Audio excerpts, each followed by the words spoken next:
Okay, we're live. All right, assalamu alaikum. Basheer Muhammad, known to you all as Pop Keys. I'd like to say it's a blessing to be here tonight in front of you. But as always, I'd like to open up with a prayer. And the subject tonight is the fall of America. In the most holy name of Almighty God Allah, who came to us in the person of Master Farad Muhammad, for whom we give praise to forever and ever, and for raising up in our midst divine leader, teaching spiritual guide, in the person of the most honorable humble Elijah Muhammad. I bear with the no God but Allah, and I bear with the most honorable humble Elijah Muhammad is the last and greatest apostle. I bear witness that Master Farad Muhammad, the great Mahdi, has come to restore we who are lost from our own kingdom of Islam, and to destroy those who have destroyed us. God, our God, O Allah, you are thy people. We are thy people, delivered from our murders, and we serve and obey thee all the days of our lives. And we will teach our children to submit to thee, to that equal love and mercy for thou. And thanks to you, O Allah, for making manifest to us our enemy, the devil. And help us, O Allah, to live a life and die the death of a Muslim. All praise due unto Allah. Alhamdulillah, Takbir Akbar. Allahu Akbar. Allahu Akbar. Allahu Akbar. A little bit late tonight. Been running all week, all weekend. Working, putting in the work. Helping my daughter get a house together. She put it up for sale. So I took that hat off and put another hat on. Got many hats. Be honest about it. You know, I come before you tonight because a lot of things that kind of weigh on me a little bit. And, you know, as a people,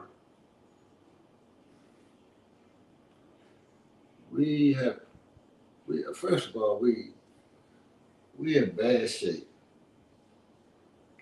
And what I mean by that, we don't know how to get it together. And if you look around at the time that we're living in now, with this plague, this pestilence, all across the world, don't keep just blaming it on the devil. The law is in charge at all times. The law is here to destroy the wicked. Period.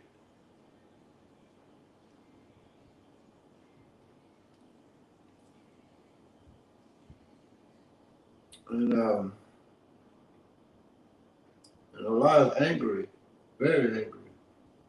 He's angry with us as well. I looked at a sister today. She sent a link. It's on YouTube. And she was telling her story that she had received messages. And she was saying that God told her in so many words, I won't go into the story, that He's tired of us. He said He's tired of us disrespecting Him. He said we pray to Him, we call on Him, Lord, God, whatever name you want to give Him. If you just do this for me, give me one more chance, I swear to God, I make a change.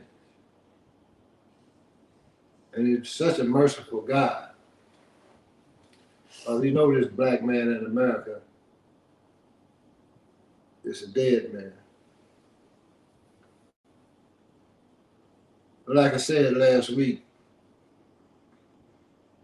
the teaching of the Honorable Elijah Muhammad is pretty much went all across this planet. It's covered all of America. And we want to profess that we're good Christians, we want to profess that we're good Muslims. But when we're out of sight, we practice other than ourselves. He angry with us. That's why you see a lot of us passing away now. A lot of souls are being taken off the planet. My daughter sent me a link the other day or yesterday, one of the days, and it was the minister, I think it was out of Houston, I think his name was Hakeem. And he was talking about the conversation he had with the minister. How the minister was telling him in so many words, you know, the nation of Islam got a lot of those professed to believe, practice other than themselves. You got a lot of sinners in the nation. So all over the earth, we think we can play with the Mahdi. We think we can play with the teachers of the most honorable, humble Elijah Muhammad. For the Christians, you think the one that you profess to follow, you can continue to play with Jesus. Or you can continue to play with Jehovah.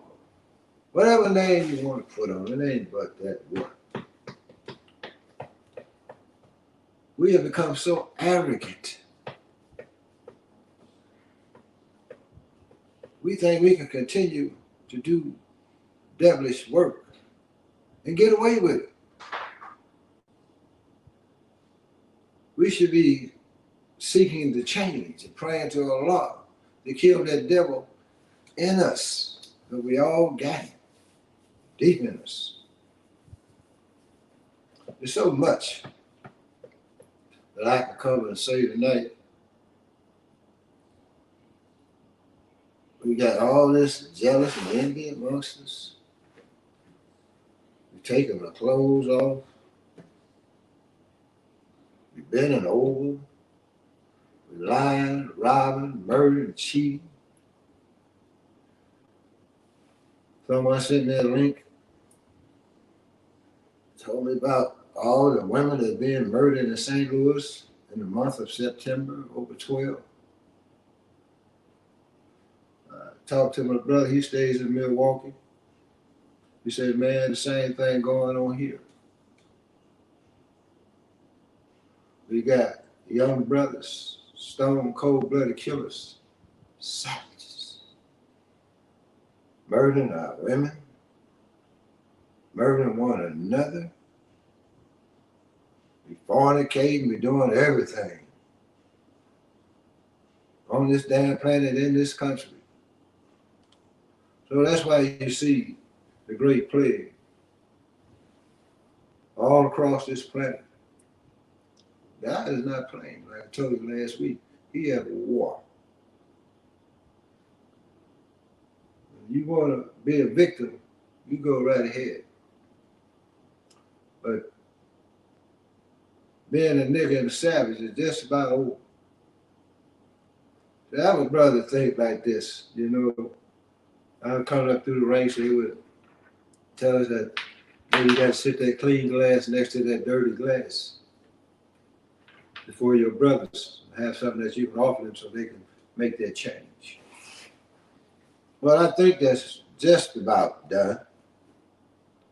I think the word has covered the whole continent, damn near across the whole planet Earth. What the black man, who he is, who's the true and living God, his values, his morals, his standards. But we can't seem to get it right because we don't have that desire in us, brothers and sisters, to move on the square.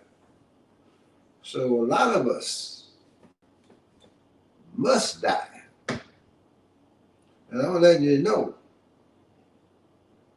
To the brothers that out there, cold-blooded savages, how long do you think you're going to be able to do this? Whoever you are, how long do you think we're going to allow you to continue to murder and maim our women, our children, our elders? No, now it's time for the soldiers to really put it down. I say the hell with putting that clean glass up, and that's been up. We're going to have to go into our community and clean it up by any means necessary. You think because the government allowed all those heavy military artillery to come in our communities, brothers got some heavy hitters out here now. AR-15s. They got them all. Brothers just jumping out, gunning down people. A lot of it's government sanctioned as well. Now, brother, we're going to have to come get you. I'm just telling you like it is. A lot of men out here think like me. Just laying in the cut, waiting for that call to go out. Like they put in the final call, let that trumpet blow. Then it needs to start blowing. A lot of you need to come up missing.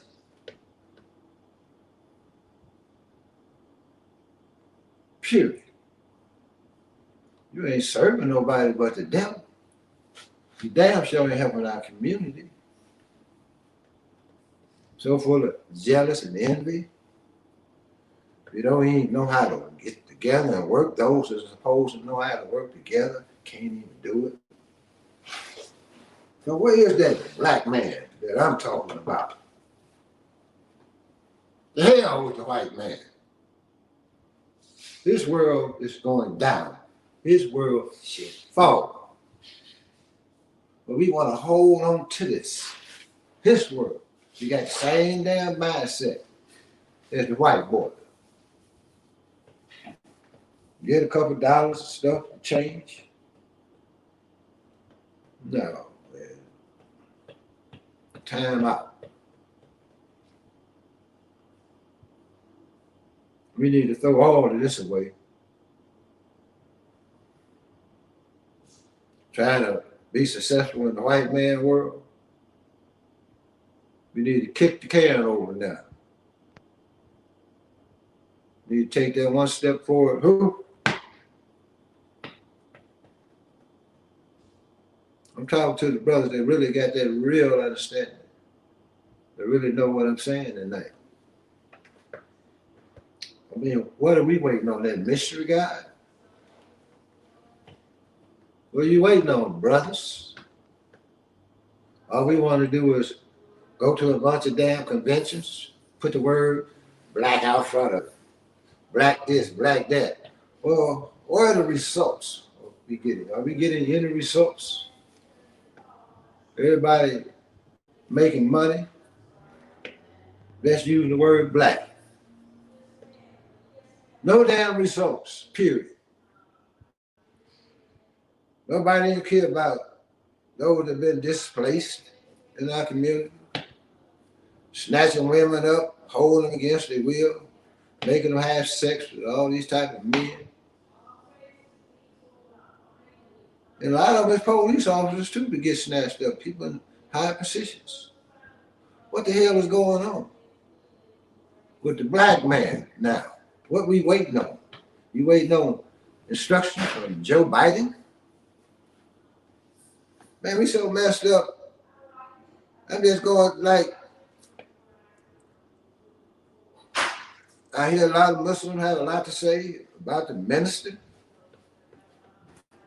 See, I never met the Honorable Elijah Muhammad, not one time. But that's who I follow, the teachers of Honorable Elijah Muhammad. I've been to the home of the minister, been in the home at the Savior's Day. We took an entourage, Dr. Bay and met the minister, shook his hand, went in the home, left back out. They had a meeting. But I say all these Muslims just follow the messenger. They have a lot to say, even about the minister. But I'm like this. Now, if you follow the messenger and he's your guide, then why don't you follow his instructions? Under life, Muhammad said, unite. He left, most honorable Muhammad, let me retract that. He left, Honorable Minister Louis Farrakhan as his spokesman. So this is what always used to bother me about the brothers that been with the messenger.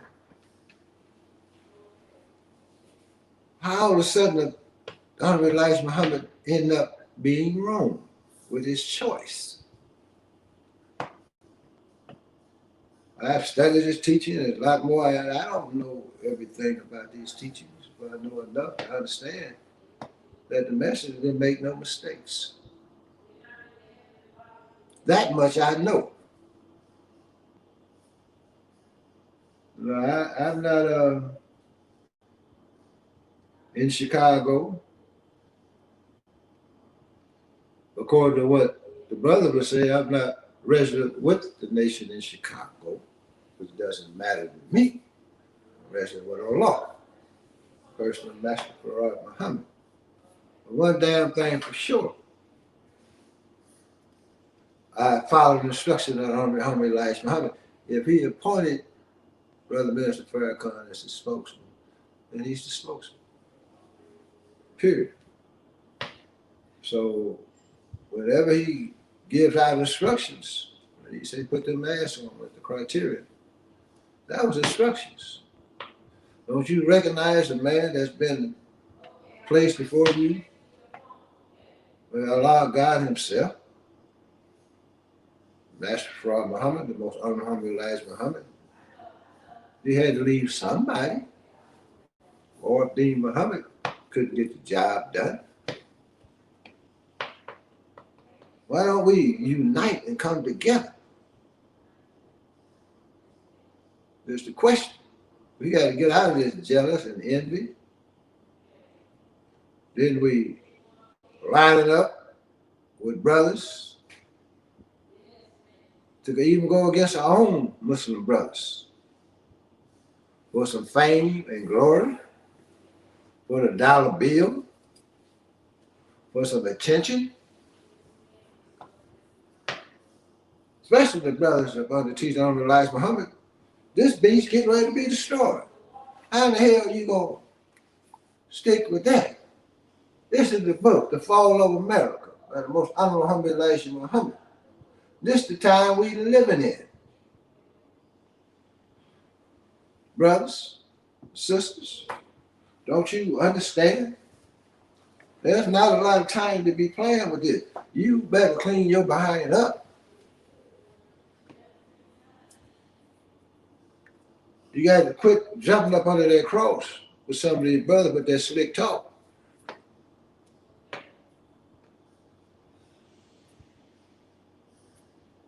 There's a lot of things that have transpired this week.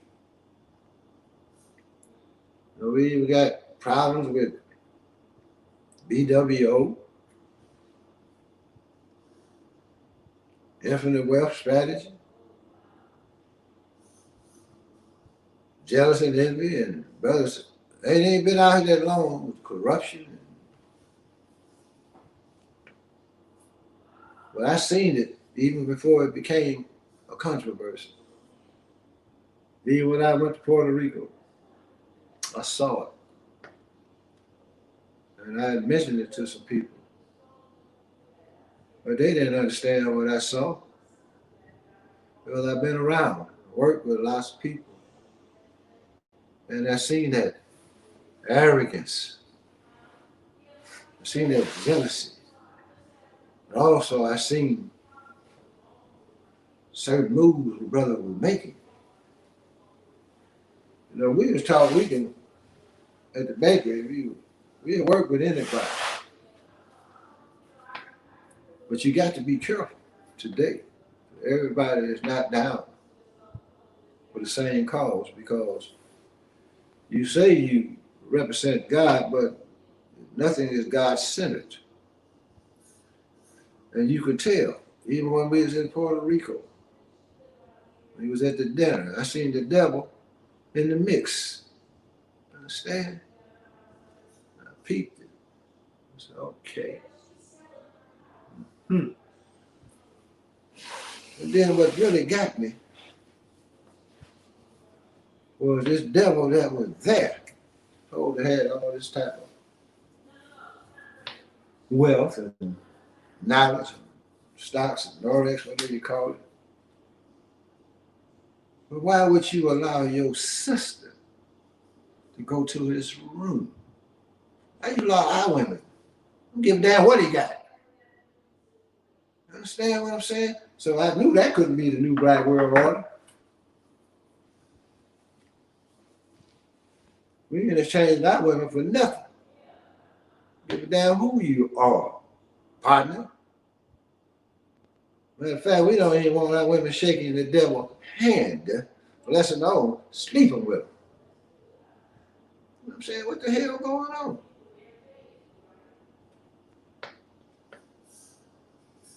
Brothers running around getting drunk, all this old crazy stuff. What the hell going on?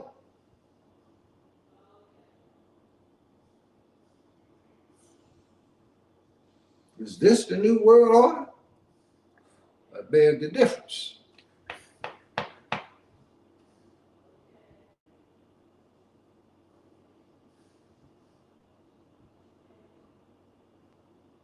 So, because to me, it's the most important people is the people.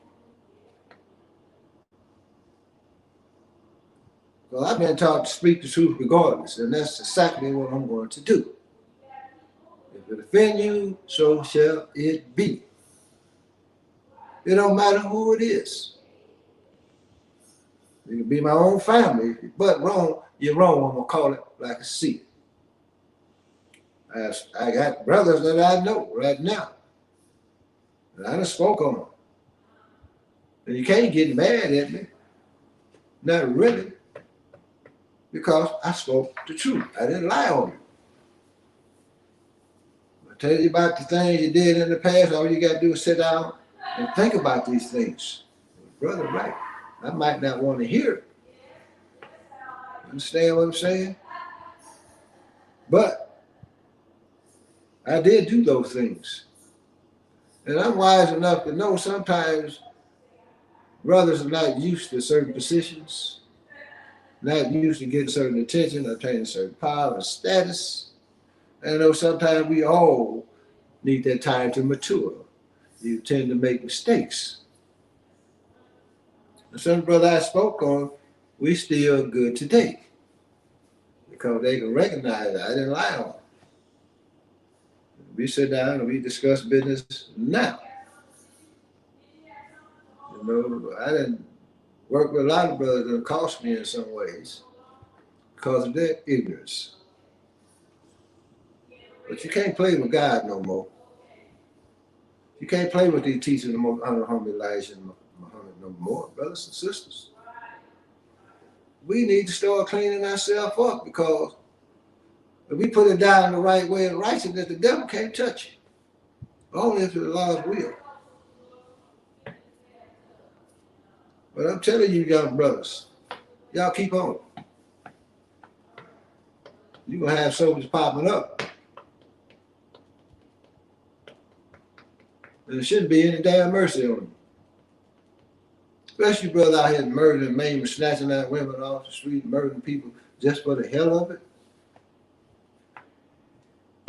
The time is just about up. Oh yeah, that's the time we in right now. We got to start taking over our own doggone community. So there's a lot going on, brothers and sisters. You know, and everything needs to be brought to the forefront. What's really going on. I wouldn't even be here tonight if I thought with any inkling of corruption with IWS. If I thought 19 Keys, which is my son, was a corrupt individual and all he wanted to do was get money and fool and trick the people.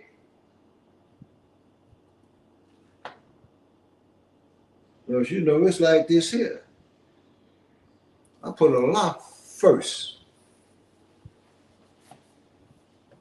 And I be like Abraham when Allah said, kill him, hell, that's what I got to do. You understand what I'm saying? This ain't nothing to play with, brothers and sisters.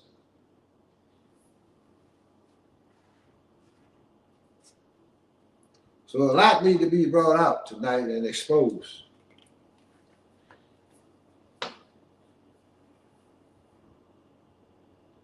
You know, and I'm going to tell you this. When I left Puerto Rico, I know what I saw. And then once I got back to the States, a little while later, once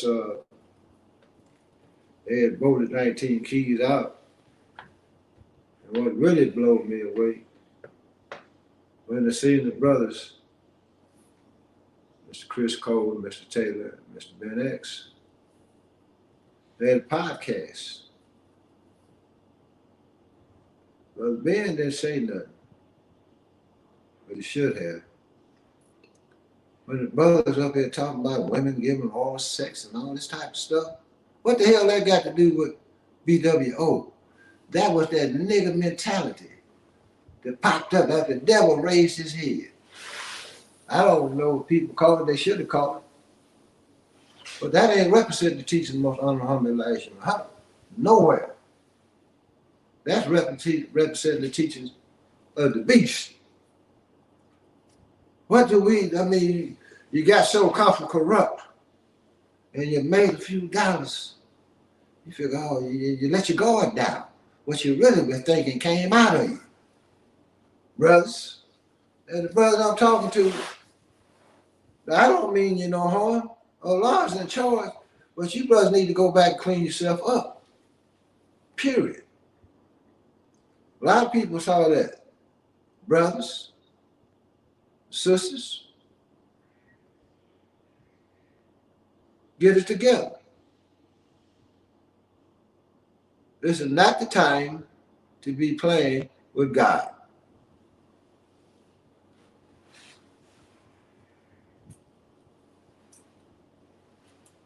There's a lot of men out here ready to roll right now.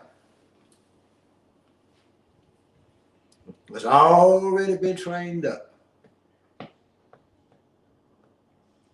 Totally dissatisfied. Just waiting on that right damn time. Everything happening in time and on time. All that trying to be brother to brother to a nigga don't want to be a brother, want to be a devil. You got to go. With the will of Allah, you got to go. You can brothers keep doing the stuff y'all doing and think you all can get away with it, laugh about it, don't give a damn. Period. They don't think you can be touched. Well, I beg the difference. Oh yeah, the soldiers ranking up. You know where most of you at already. These are dangerous times. There's death angels all across America right now.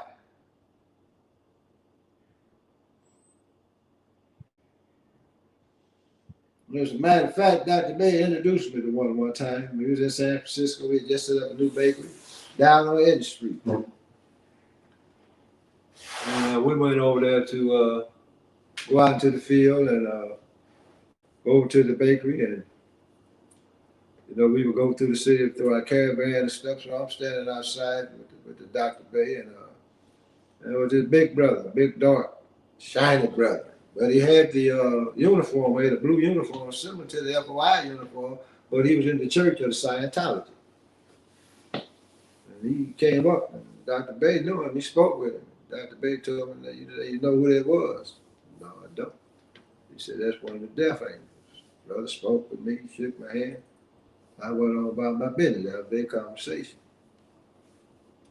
Just letting you know what's amongst us, brothers and sisters.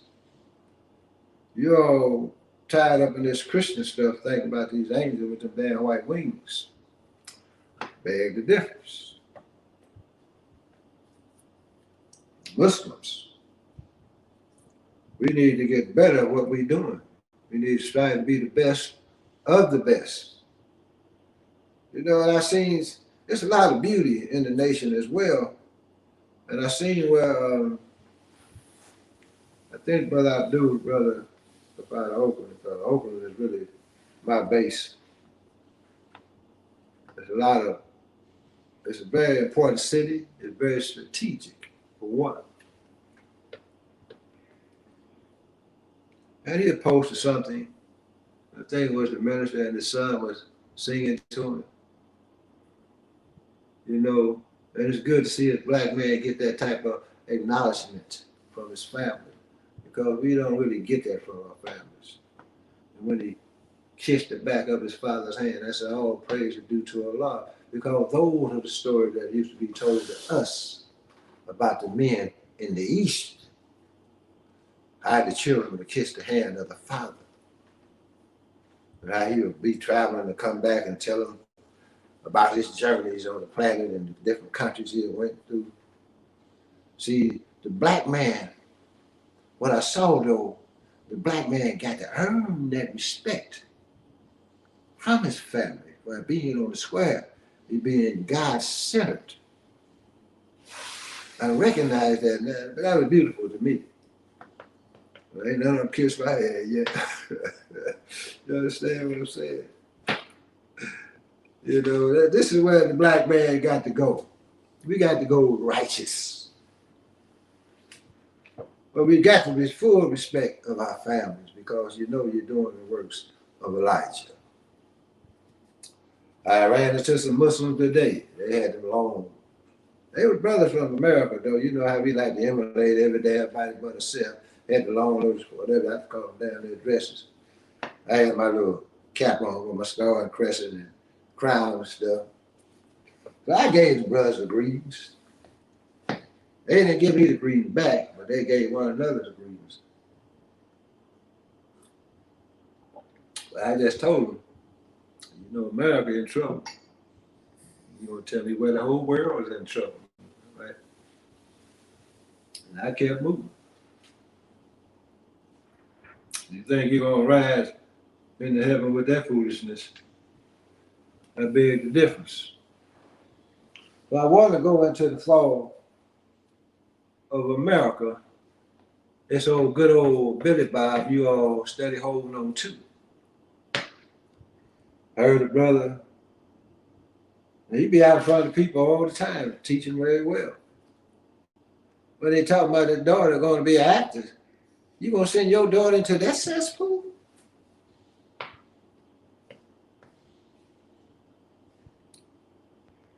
I'm trying to figure out, you got so much knowledge and you will let your daughter go into that? Go to college or go into Hollywood?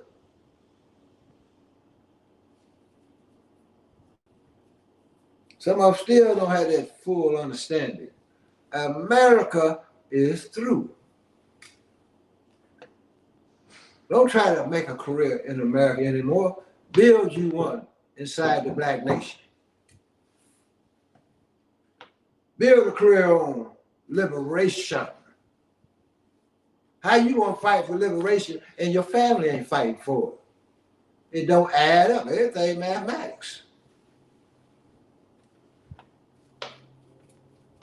I'm just saying. Everything mathematics. If I'm fighting for liberation, then what the hell are my children going into sport and play for? In some cases, I can understand that maybe, because the children could be very good in what they do. And sometimes Allah takes them in certain directions. That's a little different. But we cannot buy into America anymore. We have to separate. See, we'll kill up one another quick just over a disagreement, just over a falling out. But I ain't seen none of you rise up on this beast yet. Some of you sit back, say you're active, you wait till the next controversy so you can be an activist. Well, I remember when we was about 17, 18. So everything I tell you is verifiable. My whole record is verifiable. Everything has been documented. The reason I say that because we were fighting the government. We got all type of court records, newspaper records, history that you can go back and check. Little old town I growed up in, southern Illinois, set on the Mississippi River, man. They still got the cornerstone, the first penitentiary ever built in Illinois. Bunch of racist crackers. We were segregated. We might have one block over here, you got the crackers over here. Sometimes you go through, they throwing rocks at you and all that little type of stuff. But the brother, when he came up, we flipped the script. You go to the game, you catch the game, we bust you up. And eventually, we kicked it off with the police. Alton Police Department, documented history. When they come out on the block, brother named Dupree. Same brother that my brother saved. He ended up being part of a conspiracy that murdered my best friend as he got a little older. And when they went to jump on the little brother, he said, not today. I wasn't even there at that time. My brother stopped eating. Actually, he just came back from a summer break. So he went to Texas Southern University on athletic scholarship, track and field. Bad brother. Had state record in Illinois for many, many years. And the police rolled back that night, but we were ready for them. And when they came rolling up deep too, they got lit up that night, all across town. I can tell you now because it's history. You know, just like when you ride and you see the substation, that's the power grids. Put the lights out. Took the high ground. We know our territory. We know how to go through the woods and different paths and stuff. You ain't gonna catch up with us, fool. It's our town. I mean, we went to war for months on months on months. Shut it all down. Wasn't nothing moving. Couldn't make no money in the business community, in the downtown. So what they did was, because we were pushing issues, at that time, we wanted fair employment. We wanted representation of the police department and the press and the media. We want to quit taking the federal fund and allocate it to the black community. You all taking the money, pocketing and using another way. I mean, it was just a mess. And NAACP and Urban League, they were afraid to be on Front Street, but they did support us behind the scene. I had to give them their credit. So we had a meeting downtown, and we were just 17, 18, 19-year-old youth, 18 actually. And there was my brother and his wife had to go to California. It got that hot. And a group of brothers I grew up with, we called downtown. We hold it down though. And we had a whole business meeting with the Chamber of Commerce because they wasn't making no money because we had The young people, was we were young, we had younger brothers and sisters and some older sisters.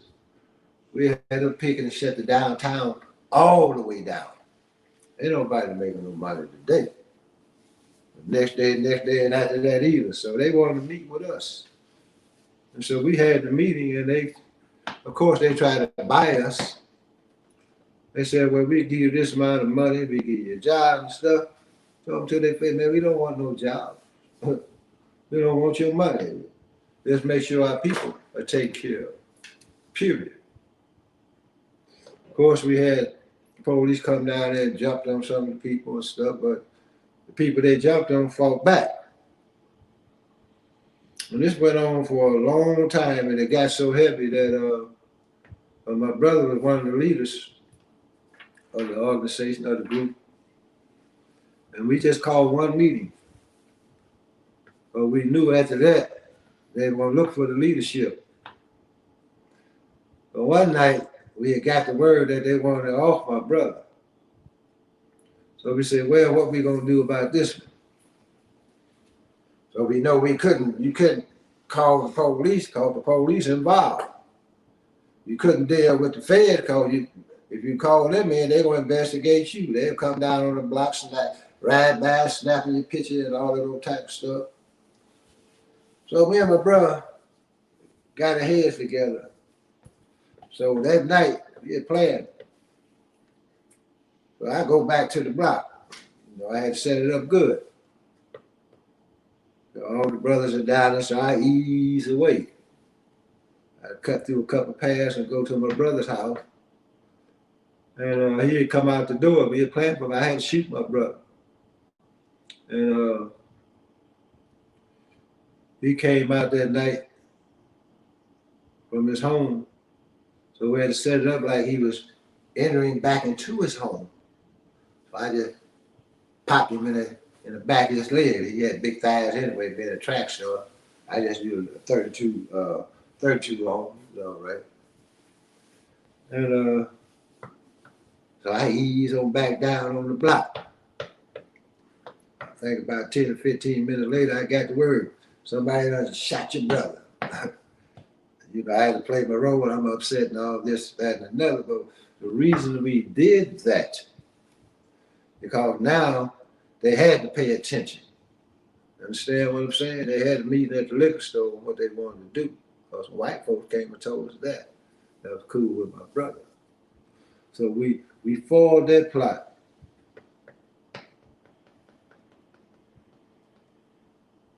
We set the town on fire. First place we hit was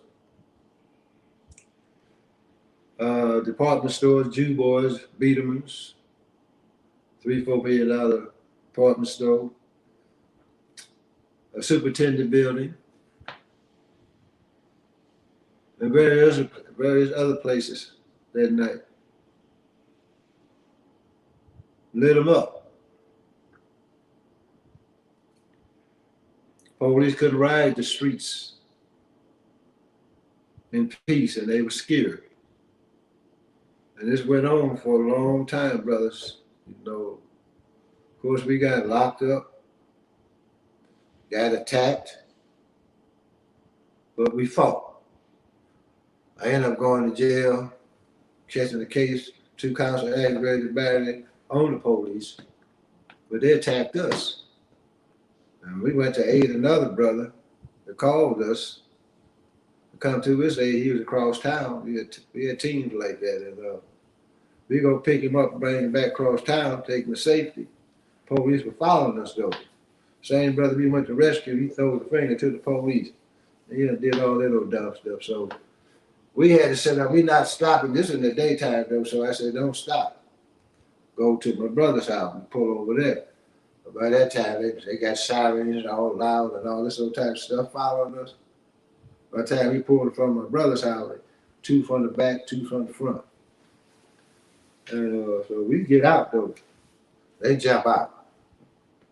And I never forget the officer's name, Officer Britt, old broke black cracker that growed up in that neighborhood. They put on the police for it, didn't like black people. Matter of fact, this cracker stayed in the same house James Earl Ray stayed in. when he lived in that town. And that's the one that posed the shot King, as they say. So they had two on the side of me. I walked around to the front of the car, and them crackers, one from the side and both sides, the other cracker put the gun up under my chin like that and pushed me back. And I went back. My feet come off the ground. I ain't got no leverage now because I'm on the hood of that car in the front. Everybody was coming out the house.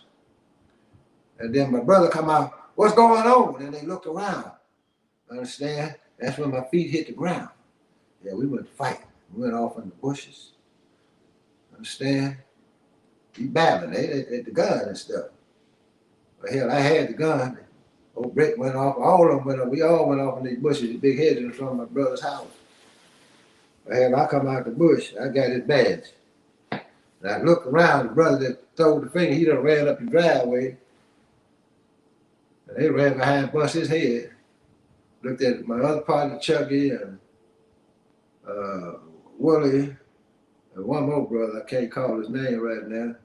We battling, we fighting, toe to toe with these crackers. They got the sticks and all this old type of stuff. But we ain't budging at all. The hell with all that. We young men, young soldiers, we ain't scared of nothing. So they looked around, so they know they couldn't handle us. They asked me to tell the brother, would you please tell them to go and get in the car? I looked at the brother, I said, well, hell, nobody heard of nothing. He battling pretty good. I said, y'all go and get in the car. Hell, jail. So they take us to jail. But of course, when you get to the police station, they gonna buck a little bit. But we buck right back. But the beauty of this is when the black people were really together. The whole damn town converged on the police station. As a matter of fact, they got documented pictures in the Auburn Telegraph now where they were breaking into the police station, reaching for the crackers, trying to pull that butt up out that police station.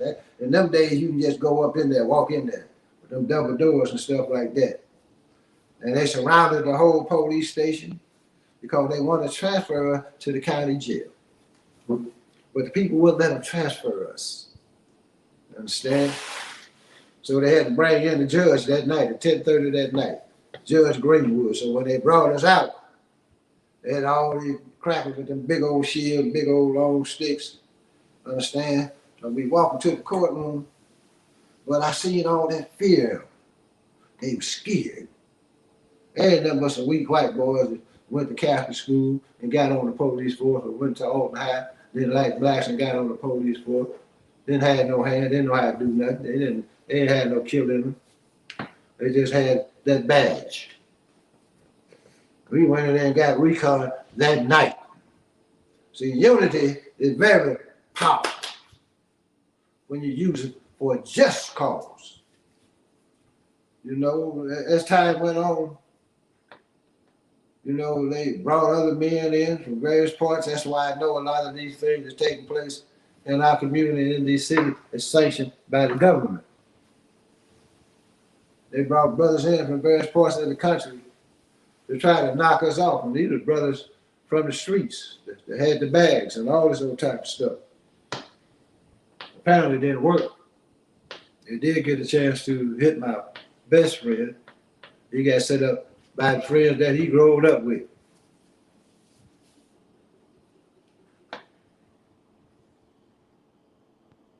I know some very powerful women.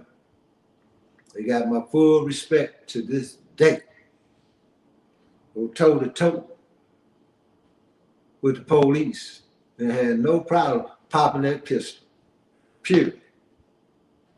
Bad sisters. I soldier with them any day. They're still alive. Some got knocked off when they locked us down because there wasn't nobody out there on the streets protecting. Got snatched up, flying face down, across the bridge in the pond. But you got to be willing to die if necessary. Freedom, justice, and equality. That's just the tip of the iceberg, brother, of what I can really tell you. And I can tell you this because it's all documented. You can verify it. I ain't making up a damn thing because I don't have His brother I grew up, we young, but we were soldiers. He wasn't taking this crap from the white boy, period. And they would jump on women, jumped on a sister named, we called her Big Myrene. She weighed about 380. Big Myrene wasn't taking that crap. They tried to jump on her, she told the police car door off. You understand? Her old man, they call him skinny people. He didn't weigh but about 120. There's very powerful black people once upon a time in America. So the question is, where they at now? Brothers trying to knock us off. And we said we just tired of playing with them now. But we went to hit them one night, but there was too many people out there. So we didn't want to take shots. I said, no, don't shoot. You got too many people walking and coming and going. You understand? And we pulled back that night. We wasn't the type to just go out there, shoot up something, and kill some innocent people. So we tried to hit my brother again, come to his house. But we had set the traps for his butt, set these ropes and these traps. So we get out the car and try to come to the yard. You can't see these ropes. We done set these traps for you, you're going to trip. Well, we said, well, hell, we tired of playing with them now. And period. You going broad daylight on your butt. You know where you at, and you know where you at. And we going to the house. We kicking in doors, front and back. Give it down. Now, you had enough. We go, we pull up. Police sitting right in front of the house. These niggas got police protection. And so we kept moving. Of course, they jumped behind us. We hit a couple maneuvers and cut. So my brother and another brother jumped out with the artillery. I kept my pistol though. I ain't throwing my stuff away. Shit. They hit the woods. Me and brother ain't ready to take it to this day. And so we said, well, we're going to go back and get them. We lost the police, we're going back and get them. Can't leave them there. As we go to get them, I hear the police come again. They come in just as one police car. I said, Reggie, I'm going to get out. You keep moving. Understand what I'm saying? And I know the person's house there'll be a stop in front of that I got out of. I knew this brother. So when I get out, I got my pistol. I'm not throwing my damn gun away. We gonna have to shoot out today if necessary. So I get out the car. I'm looking in his eyes. And I didn't see that killer in his eyes. Understand? He was more neutral, so I know I didn't have too much to worry about it there. So I said, well, hell, I'm strapped. Just like that, put my stuff up. Understand? So they arrested me, took me down, and all that little type of stuff. Understand? Of course, I had to go to a jury trial. So they were trying to give me 5 years for a concealed weapon. But it wasn't no concealed weapon because he didn't get it off of me concealed. I showed him I had the weapon. Understand? So it ain't concealed weapon. But I went to a jury trial. Wrapped me down. I racked the jury on their butt. I had a paid attorney. I had another case before that. But he tried to make me take a deal. I ain't taking no damn deal. Crazy. I fired him. But now I got to get in what we used to call back in those days, the chapter 38. That's the law books. Brother Willie, he ended up getting locked down, shooting at the police when they jumped down on him. They had my brother locked down, forgot what they had him on. And so we went in the law books, up and left, started studying, started filing our own motions. And once I fired my attorney now, I don't have an attorney, but I filed for a state appointed attorney. They gave me a Jew boy named Ralph Mendelson. And I still got this other case, this gun charge I had. We racked the jury, and I don't think he was going to work for me like he did until I told him how to pick that damn jury. I said, look, man, I said, you pick people that's been in the military and school teachers. And he just stopped and looked at me. I guess he said, this ain't no damn fool. So me and him became a good team. He went to working for me. And then it's very important as well when brothers catch a case, make your attorney, make sure you sit through the whole process, the litmus, all of the motions, the jury instructions, all of that. So you learn the full procedure. And we had wrapped the jury. And they had testimony. The police came in and because the sound so shaky. And you're always watching the jury. Because all you need is one. And we had some school teachers on there. And it's good to have school teachers that work because they're used to working with black children and black people, period. So they have a little different understanding. And so we had one to come off and nod their head. Understand? And at the same time, they had my brother in the next courtroom, right down the hallway, going to trial at the same time.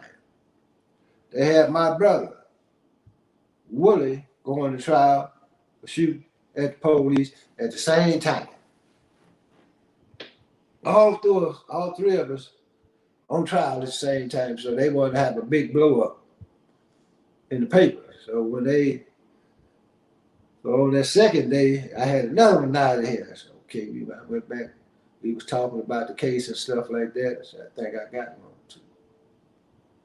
And so on that third day, after they come back with after deliberations, I remember the head police officer at the jail was Jack Fields. But I know we had got him because of the way he came and the way they took us over. Because we had to go out the jailhouse, that was the old county jail. He walked us across the street, but they didn't shackle us. They just had us cuffed in the front. So we get to the courthouse. I go into my courtroom, my brother go into his, and Willie go into Judge Mosley was his judge. And once they gave the judge, sent the verdict to him, got up, he read it. Won acquittal. I won the case. So as I'm coming out, they brought my brother out at the same time. I said, what happened, bro? He said, I got a mistrial. So when we walked out the courthouse, down the steps, they had all the press out there. I guess they're going to have a big write-up on us, and we got him. Yeah, you didn't get us, partner. But we threw that black power sign up at that time and went on back to the county jail. At that time, I had smoked us some weed, man. I'm going to tell you like it was.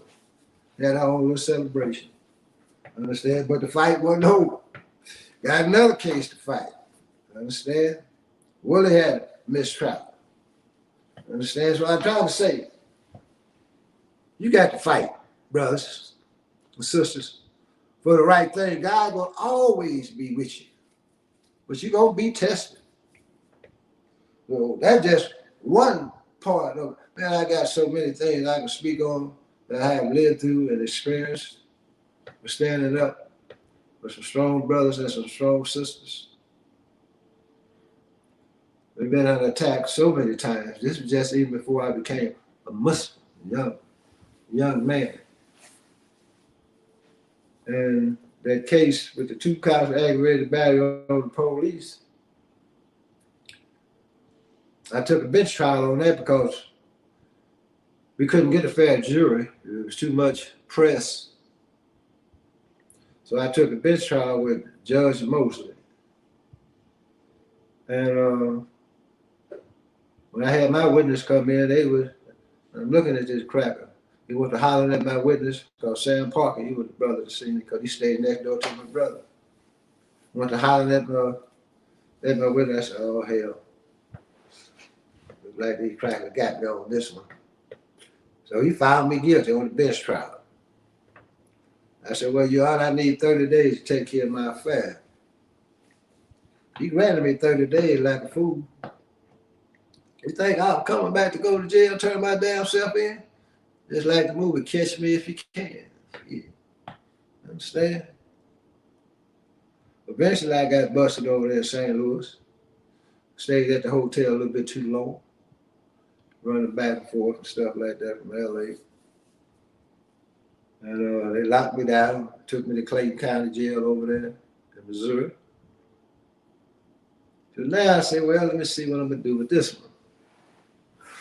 I'm not gonna sign extradition papers, so I'm gonna fight this. You got 90 days before they come get you. So they said, well, this is what we'll do. You said, we'll give you 1 to 3. You can do 10 and be out. I said, hell, I take that. I can handle that. I ain't never been in penitentiary in my life. But I was 19 years old, brothers and sisters. They locked me up with 2 counts of aggravated battery on the police, and they jumped us. We just did what we had to do. You know, soldier in, soldier out. When I walked through that door, one of the brothers that was at the meeting that we had with the business community downtown, like I was telling you, he was being released that day. As I was going in, he was coming out. His name was Reggie Taylor. Never will forget it. Understand? But I said to myself, soldier in, soldier out. Just that simple. But I've been tried and tested many times. That's just one part of the story, of many stories. I'm not saying this to make myself look good. I'm just telling you some of the things that you really have to face when you're standing up for righteousness. That's why I can spot you. Don't even have to know you. I can see your heart and see your mind.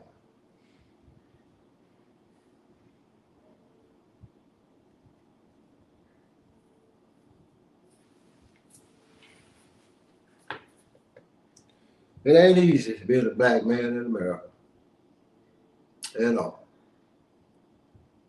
Especially when you got that soldier in you. Because you just don't accept anything. You just don't let nobody treat you a certain way. You demand respect all the time.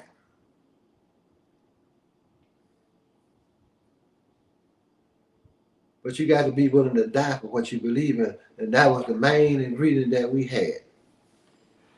We was willing to die for our freedom.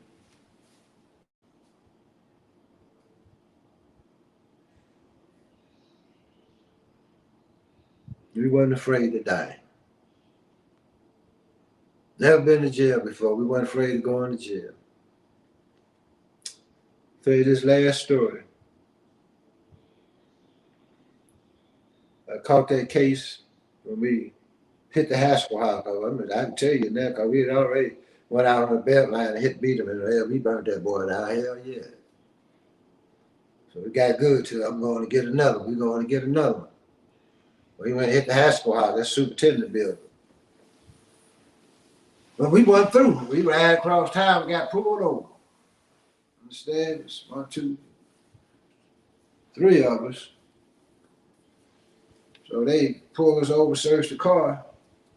But what it was, they could smell the gasoline in our clothes. So they arrested us and took us to the county jail. You know, we had them Patty Hearst bonds in them days. I ain't never had a low bond in my damn life. And but at that time, we did have our movement was organized where we had a team of attorneys that would represent us. And we had Judge John Welch. He was a brother out of Madison County. He's a very well respected attorney. And eventually I made bond, but I had to report every month. One of the brothers that were with us, he turned states on us. He took a deal, was sent to Menard Penitentiary, got turned out, and we got the word on the door. So West said, well, I'm gonna break him down on the stand. Understand? Because he came back to preliminary hearing to testify against me. And he came and West put it on him, made him start crying and all that little type of stuff on the stand. And he still spoke on me. So now they send him back. I'm on the street though. So Wesley, I'm gonna get this on the docket though. All you do is I'm gonna keep portfolio. All you do is just make sure you come report every month. I did that for almost a year. So at the preliminary hearing, the stenographer that did the recording of that preliminary hearing, by the grace of Almighty God of law,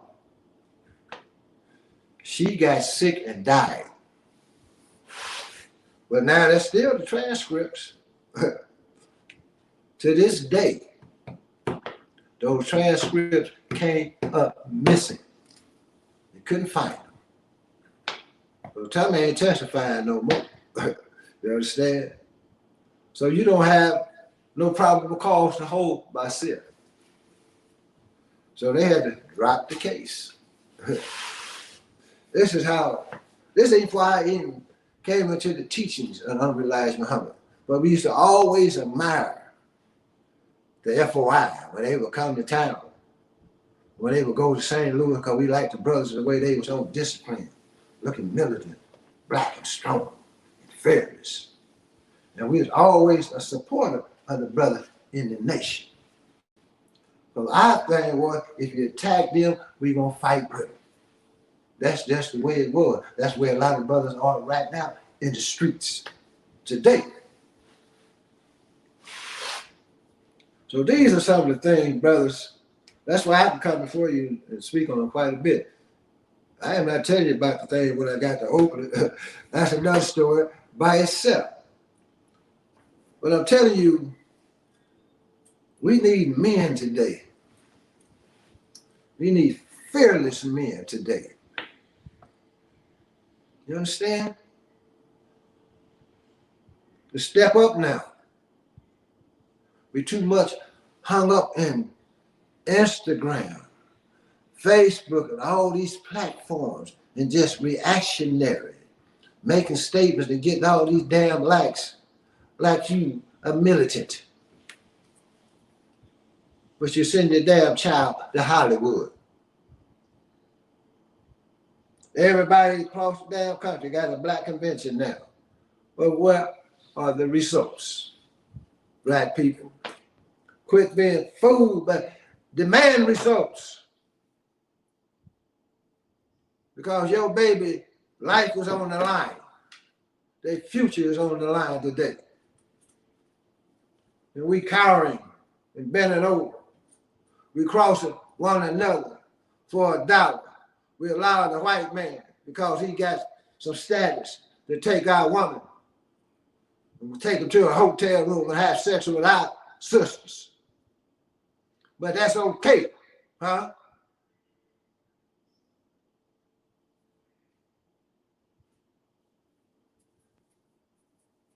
They ain't got a damn thing to say about that. But this supposed to be a new world order. Hell, that's the same damn order.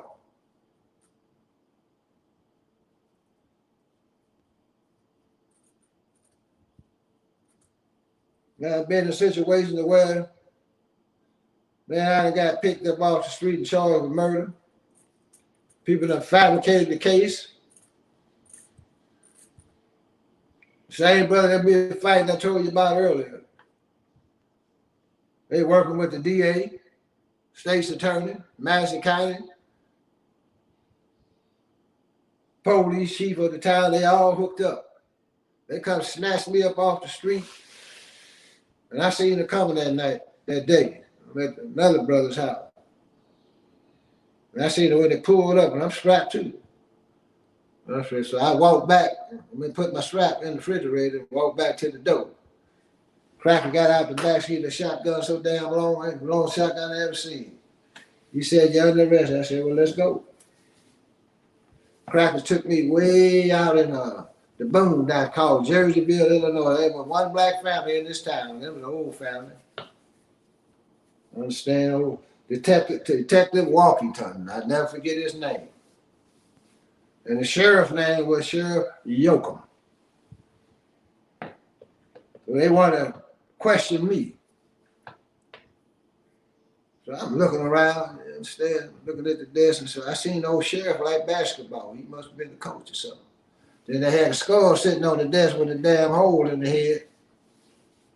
I guess that's supposed to be the victim. And well, I flipped the conversation. Me and the sheriff went to talking about basketball. You understand? Because I know he was interested in it. Understand? Detective Walker then got mad though. He said, "We ain't here to talk about no damn basketball." I said, "Well, the hell, that's what I'm here to talk about." So the cracker locked me up and I'm in locked up with all white boys and all this old type of stuff. You understand? And but you know, I held my own, held it down. And, Pat Walker, he probably been the baddest gangster of the white boys in Jersey. They brought him in. So me and him got into it.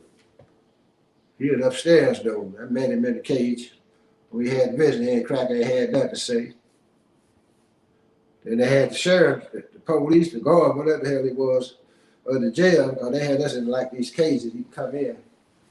So we came into the cage though. He had his pistol on him though. Understand? You ain't supposed to do that. But he come for me. But old Pat Terrell, he was a white boy though. And he was a bank robber. And he was in the penitentiary. He fell off the damn tractor, had a multi-million-dollar lawsuit, and they brought him back to Jerseyville or something. But the cracker was riding with me though, and but I had this piece of metal. I was gonna kill that cracker. He went on like, man, but I know I had it. You done violated policy. You understand what I'm saying? You ain't supposed to come into the cell with a strap. Understand? So we had a face to face. That cracker backed up though, because even the Pat Terrell, he was right there with me, still side by side with me. Cracker backed on out, and the word went to the sheriff. They suspended that cracker. Oh, and I had to pay the attorney, all of this type of stuff. Bad attorney out of St. Louis, Clayton County. Had money on the street. Brother Pope been holding down for me. All of a sudden, the attorney stopped calling. I had a Muslim brother to come out to St. Louis to check on me because I introduced him to his wife. She stayed next door. And he was always coming to town. We was always talking stuff. I said, "Bro, let me introduce you to this sister." She was a school teacher. And that became his wife. So he came to the only person visit I had was this Muslim brother. He was Orthodox. Understand? He came to visit me. My attorney done stopped calling. We got niggas supposed to be witness done seen us pick somebody up, all ain't seen a damn thing. And my brother, they got him locked up in California on the same charge. They got another brother named Case, got him in St. Louis, locked up on the same damn thing. Brother ain't got nothing to do with nothing.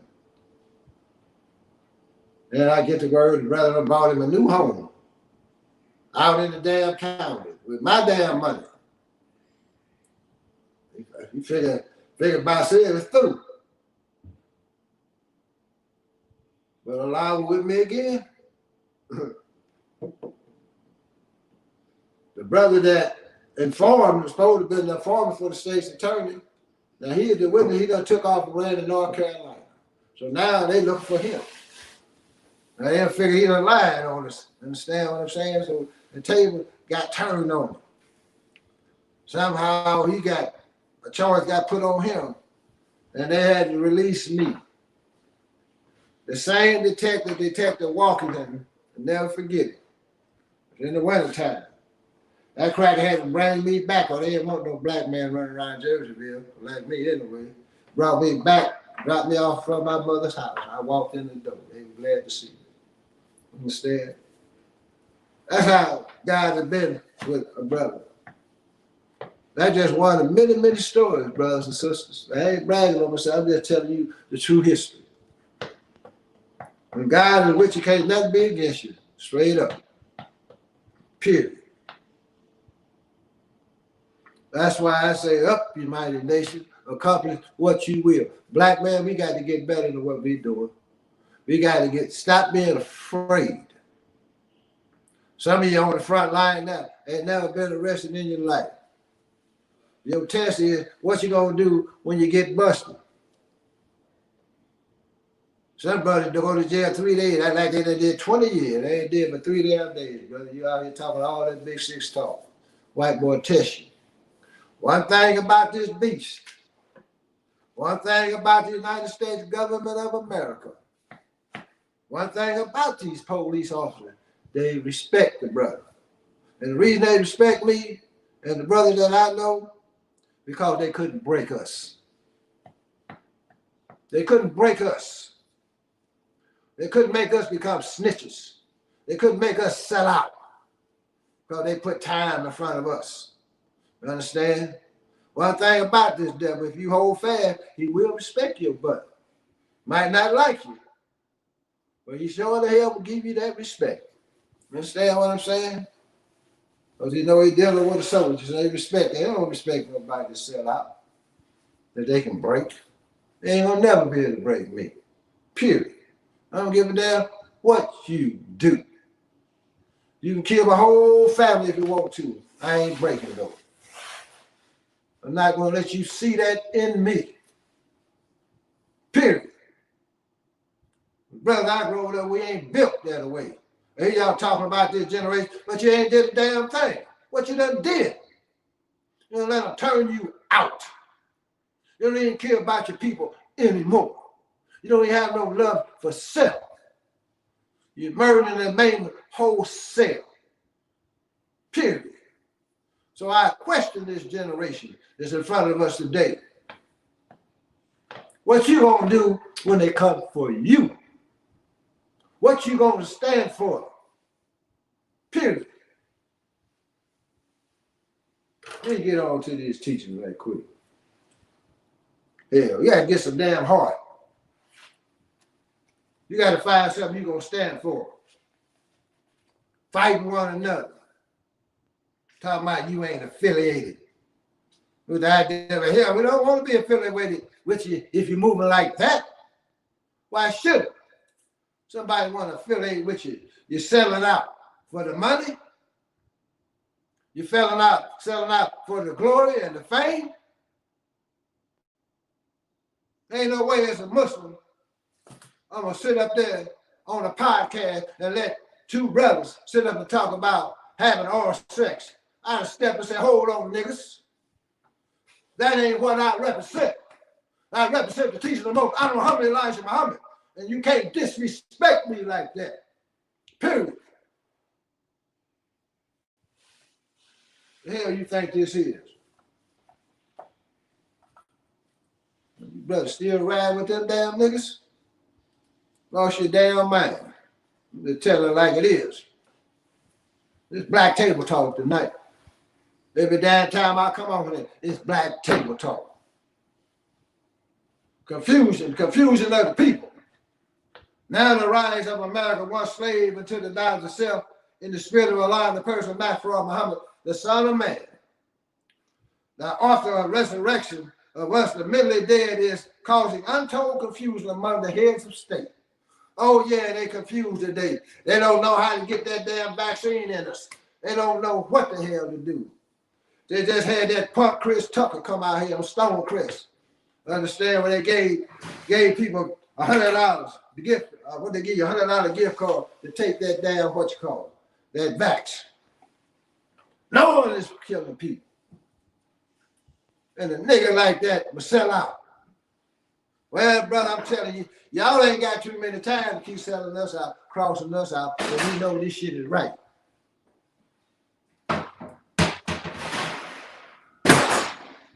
Now, sis. So that she done got mad too, right on with it.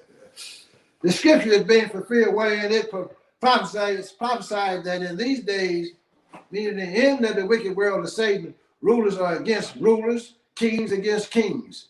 Look at the world today. In the days of the prophet, there were no heads of government who were given the name president. Rulers were referred to as rulers and as kings of the people. The prediction of the prophet, he wrote, our future before we live is now coming to pass. The slaves are foolish people, as they are referred to by Moses as vexing the slave master.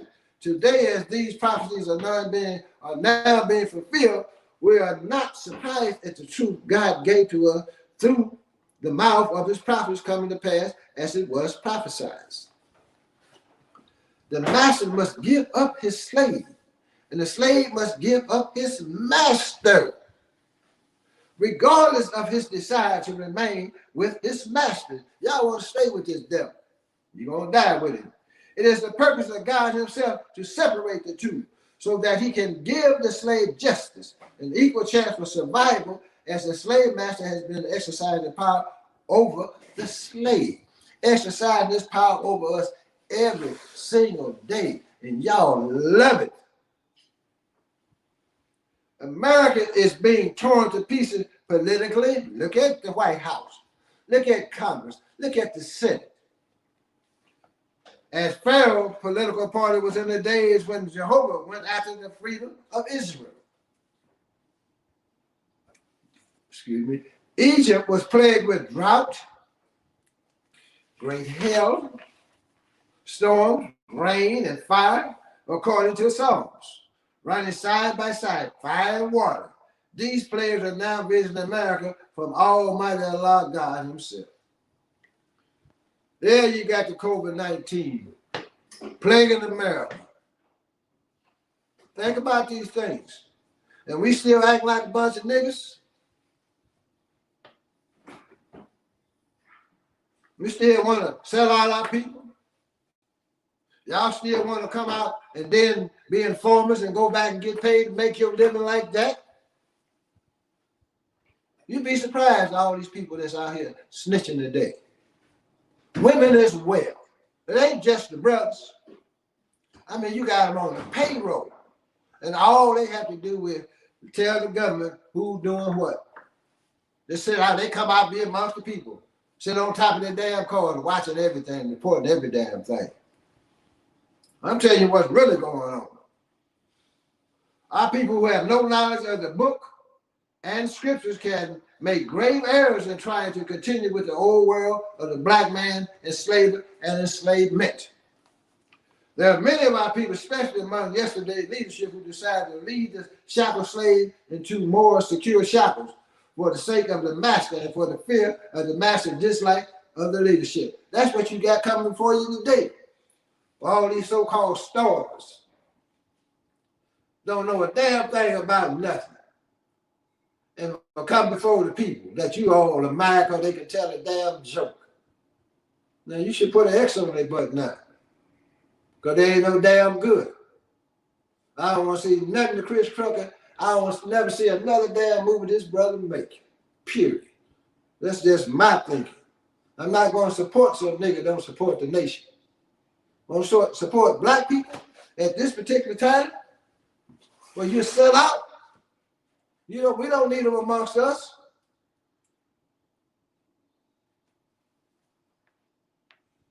This is found among the spiritual leaders more than among the political leaders of black America, which makes manifest to you that the spiritual leadership fears not the God of truth and justice, but fears the enemy of God, which is the devil.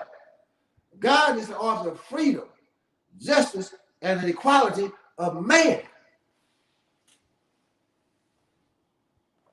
We must have unity with the black nation of the earth, of which you and I are members, and who are living or leaving in search of us. Since now, having the knowledge that we were bound in the chains of slavery in the western hemisphere of our earth, he said, our earth, we cannot come forth making the steps of freedom toward a free people until the shackles have been cut to allow our steps to be made freely. It is written so plainly in the last books of the Bible that the fearful and the unbelieving leadership and their followers of the enemy, the beast, and the scripture does not try to hide giving the slave master one of the worst names, the beast, as he is like a savage beast against the black man of America, and the world people of God shall go down with the beast in a lake of fire. That's what's been promised. Fire next time. Our unity with God has already appeared among us in the person of Master Farad Muhammad, to whom praise is due forever, and will set us in heaven while we live on this earth, our national home. This is our home. We then abdicated to the white boy. We done abdicated it to the conqueror. Well, let me tell you what's coming.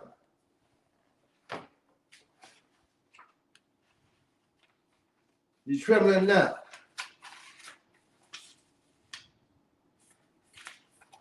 Clark don't know what to do now.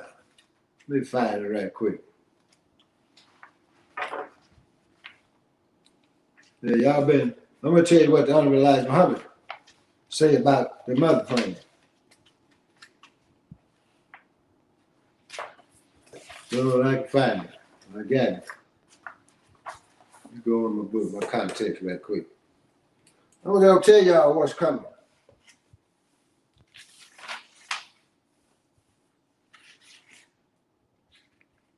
Well, you need to know.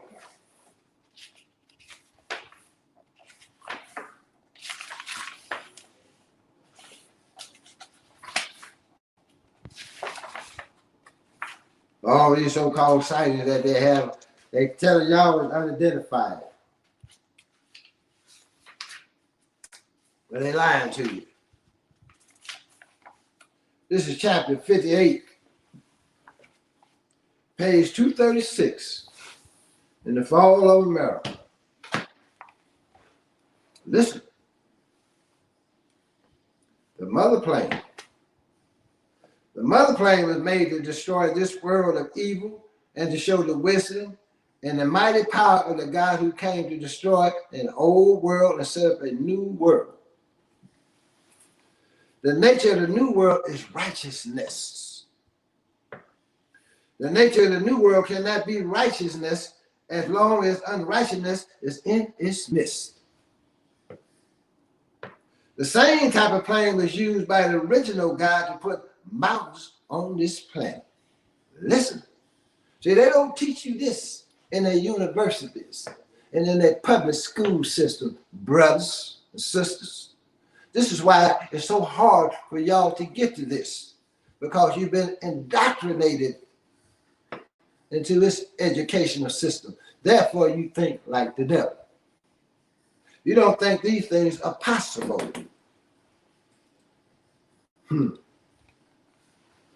The same type of plane was used by the original God to put mountains on this planet.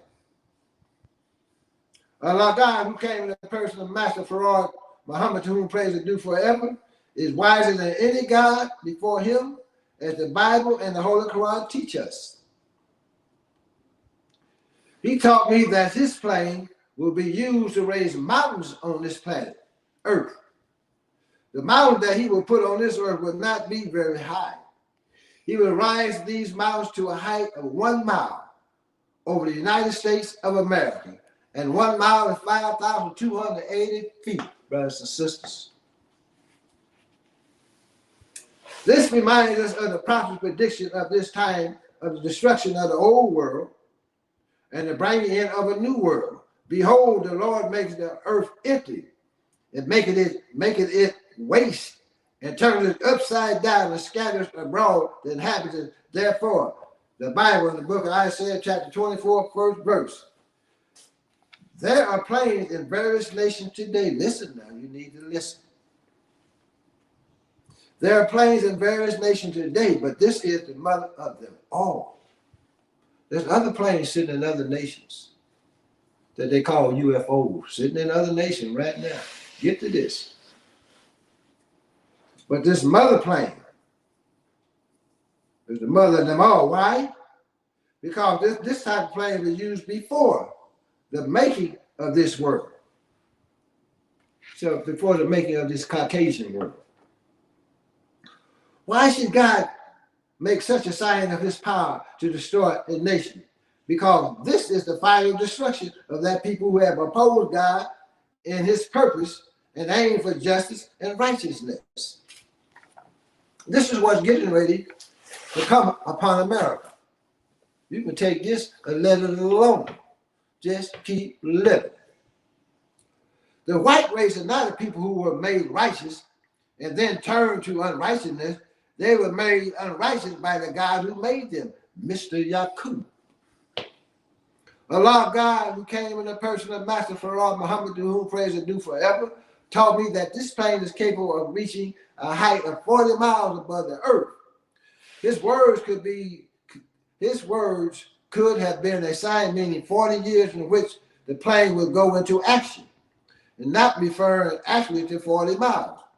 Allah, God, does not speak one word that does not have meaning. Every word that he speaks has meaning.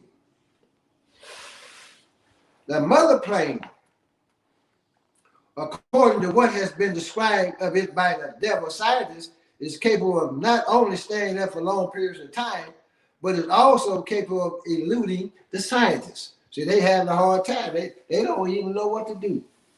Oh, they can tell you they think they saw something, but they can't tell you where it comes from. They want to attack and destroy it. But if a plane did get close enough to attempt to carry out this purpose, listen, it would be destroyed instead.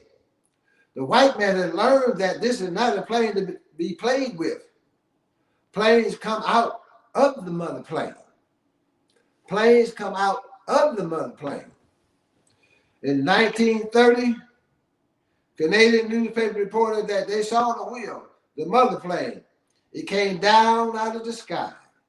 They admitted that it looked like a great city and that something came down from it. It appeared to be a tube, but the tube-like thing went back up again.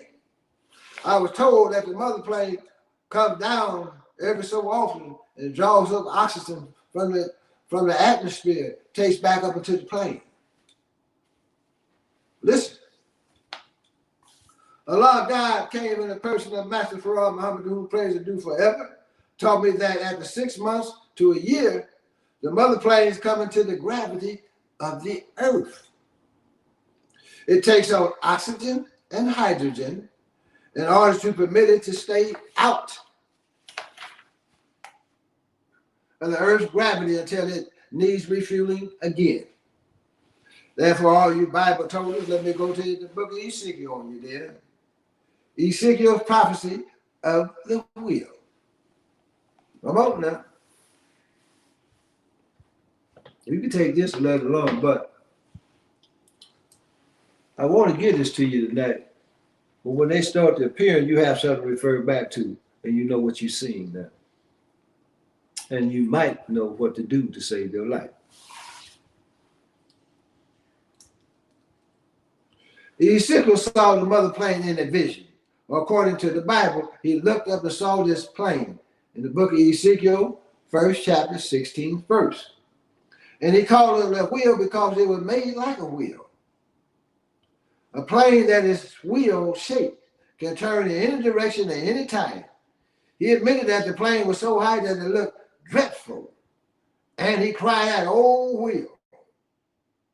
In the book of Ezekiel, chapter 13, verse. Ezekiel saw great work going on in the wheel and 4 living creatures. And their work was, and his word, a wheel in the middle of a wheel. And when the living creatures went, the wheel went with them. And when the living creatures were lifted up from the earth, the wheel was lifted up. In the book of Ezekiel, 1st chapter, 19th verse. Pull your Bible out. The power of the lifting of the 4 creatures was in the wheel. The 4 creatures represent the 4 colors of the original people of the earth. There are 5 great powers of the nation of the earth. These 5 powers are the black, brown, yellow, red, and white. But they only took up 4, remember that.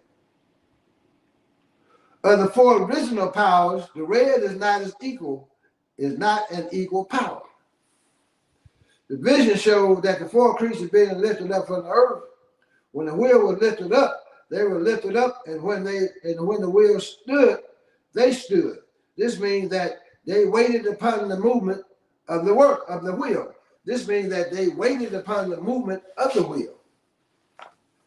The Ezekiel vision concerning the wheel, he said that he heard the voices of one tell the other to take coals of fire and to scatter it over the cities. This is what's coming. This means bombs. It can mean fire too. However, the plan is to drop bombs which would automatically be timed to barrel quickly into a position of 1 mile below the surface of the earth where they had time to explode. Allah God told me that these bombs are not to be dropped into water. They're to be dropped only on the cities. It will be the work of the will. The will is the power of the 4 creatures, namely the 4 colors of the black man: black, brown, yellow, and red. The red man is to benefit also from the judgment of the world. We must remember that God comes to separate from the righteous that which is hindering the righteous from making progress. See, we've been being hindered. Allowing the scene today, like I told you last week, making war.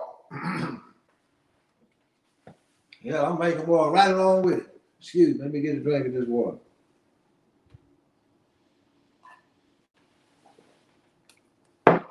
Like I say, we got to clean it up now. Allow us.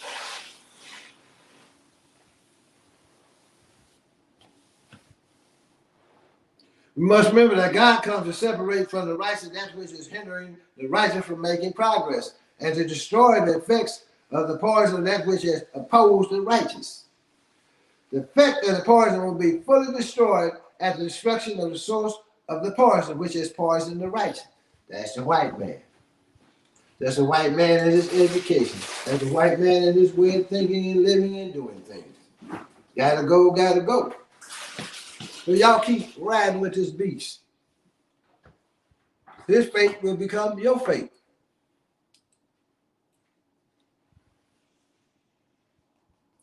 It is like one being bitten by a rattlesnake. Quickly, medication is administered in order to minimize the effect of the poison upon flesh and blood until a complete cure is effected, and the patient recuperates and is well again. See, we can recover, brothers and sisters, but you're going to have to submit. We don't want to submit, but we're going to have to submit if you want to make it through this that's coming.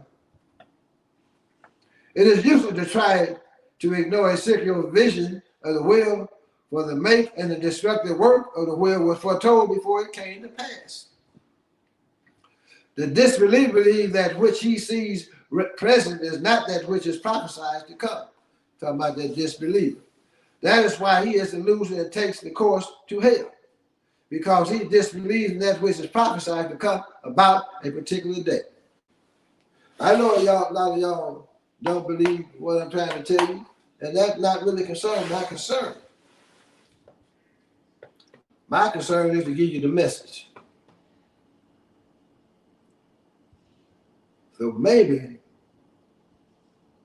you might begin to recognize how you need to start moving and living on this planet. There's a great force, power, that's been kept away from you all, because they put you up under the cross.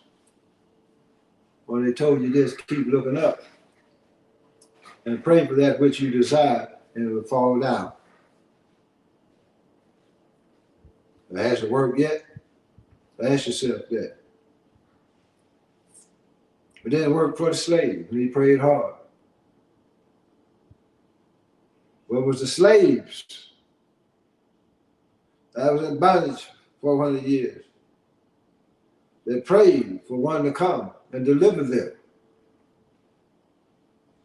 That's why Allah, God, in the person of Master Prophet Muhammad, was called into being through the prayer of the slaves.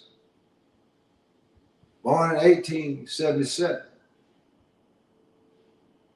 12 years after the so-called Emancipation Proclamation. Did you get into freedom? Are you free today? We just a half step of being taken back into bondage. This is a cold beast we facing today. He's unchained now. He is trying his damnedest to survive. And democracy in America, as you know it, they don't believe in it. They'll keep capitalism, that they're throwing out the door in a heartbeat now because of you and I. We're his biggest threat. The black man don't even know it. This is what the enemy is trying to do today with the black man. He is fascinating him with sport and play and indecency and then doing the evil to keep him from, listen, going to the God who is present. Y'all still waiting on the one they say in the Bible that's to come. No, he's here.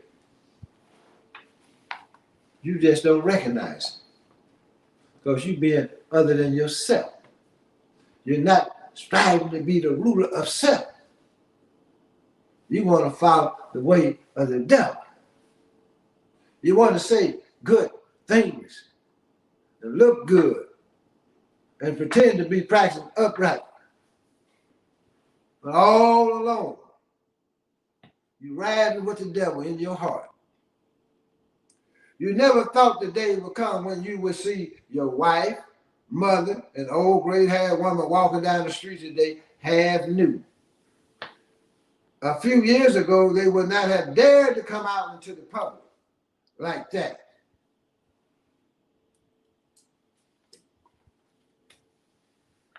They didn't move like that when I was a young child. Women was covered up. They had scars on their head. People got married, took care of their families. And all of a sudden, they came with the miniskirt. Ever since, our women have got buck naked. That was unheard of. We had culture and better refinement in those days. We didn't have all the so-called freedom that you all have today to do anything. You have freedom without any boundaries.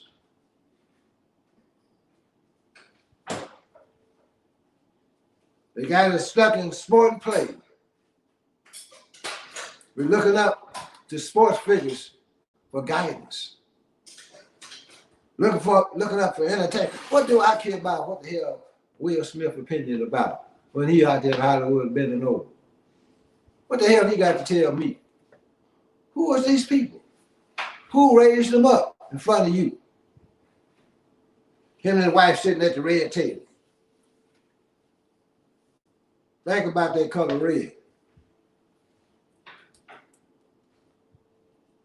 But y'all listen to these damn fools? Who the hell is LeBron James? Anyone took the back, so they say. The pro brother Andrew Wiggins, he had to go and take the damn shot. He broke down. He want to play that basketball. You got Shaq and all these others, Kendrick Perkins and all these, Stephen A. Smith, attacking the brother Kyrie Irving because he's holding fast, trying to get the teammates to turn against him. Brother got enough money, he ain't got to dribble a damn ball again in his life if he chooses to. Somewhere you got to take a stand. You can't sell your own life out for $1 bill.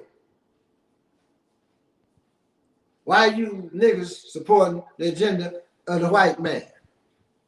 What made you so damn educated all of a sudden? Most of you didn't even graduate. They had you playing so much basketball, you had to go back 20 years later to get your damn degree. So why should we listen to you, fool?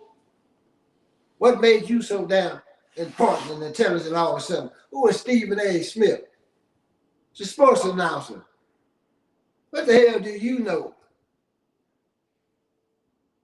Sell out handkerchief niggas in front of the people like this, staring you down that path. Like I say, the goat is mixed amongst the sheep.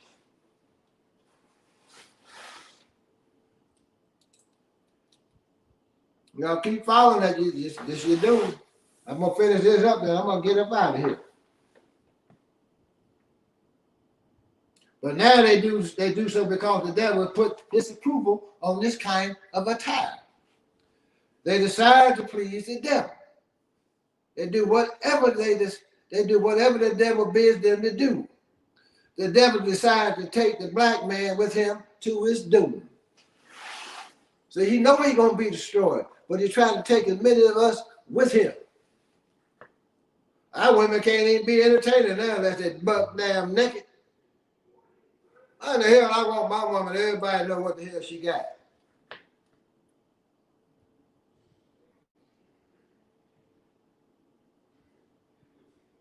What man want that woman like that? For real. That's my woman. You ain't supposed to see every damn thing I see.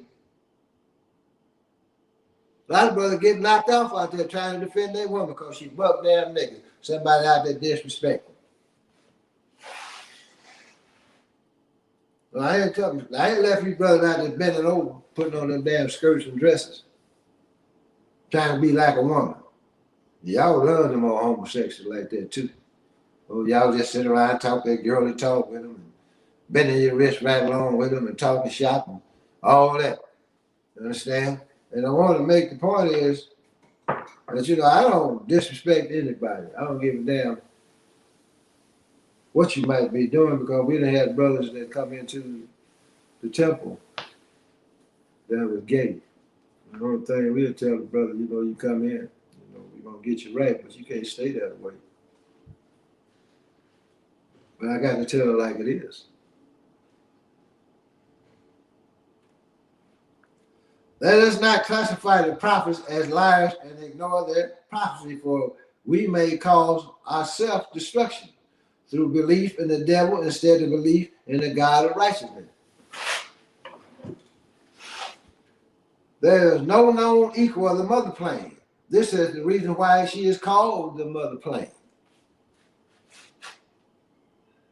Do not marvel at the make of this plane, since it is from God, who made the universe of floating planets. We floating, brothers and sisters. Do you understand? And stars which are supported only by the power of Allah in their rotation on their orbits. Allah in the person of Master Farad Muhammad, Allah God who came in the person of Master Farad Muhammad, to whom praise and due forever, taught me that the mother plane is a little human-made planet. It is not simple. Is it not simple for Allah God to make a new planet if He wants to? Think about these things. I'm talking about the God that we believe in and represent in the nation of Islam. The mother plane is capable of staying out of the Earth's gravity for a whole year. She is capable of producing her own sphere of oxygen and hydrogen as any other planet is able to do. The mother plane carries the same type of bomb on her that our black scientists dropped on the planet Earth to bring up mountains out of the Earth after the planet Earth was created. Listen, I hope y'all getting this tonight. But you don't get these teachers in the white man's university. You got to come into the University of Islam. And that's what you get in these teachers on Elijah Muhammad. These are not my teachings. They're not something I'm making up. These are not my words. I just read the book. That's all I need to do. I am not a minister. I'm a captain. We got one minister that we can draw from, and you got enough damn sense to listen to him.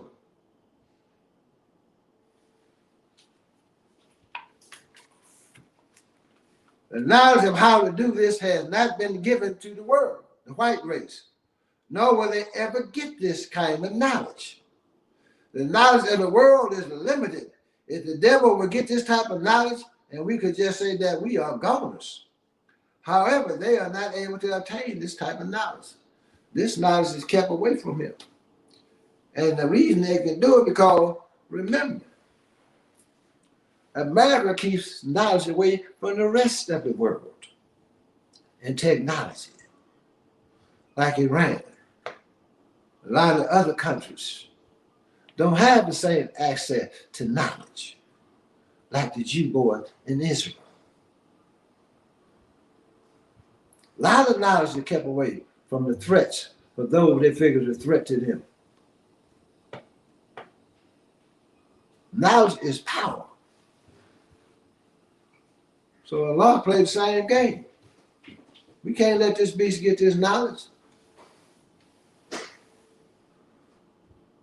What does a 6-day-old baby in white race look like trying to compete with a 6-year-old child?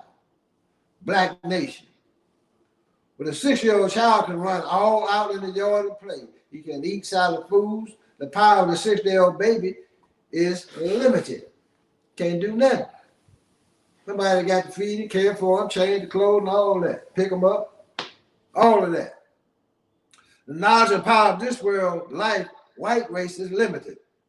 The world of the white man was made from what he found and what he has seen and learned from the work of the original black man. The white race is far from being able to equal the power and wisdom of the original black man. Black man. Now, Mother Plain and her work is a display of the power of the mightiest God, Master Farad Muhammad, whom praise to do forever. Master Farad Muhammad, whom praise to do forever, is the wisest and best knower. He is the mightiest of them all. Oh, Will, says the prophet Ezekiel, she was so high up in the sky that she looked dreadful. She is capable of staying away from you who plan destruction of her. She is capable of confusing you. Who will try to reach her with your means of destruction? There are scientists on the mother plane who know what you are thinking about before the thoughts materialize.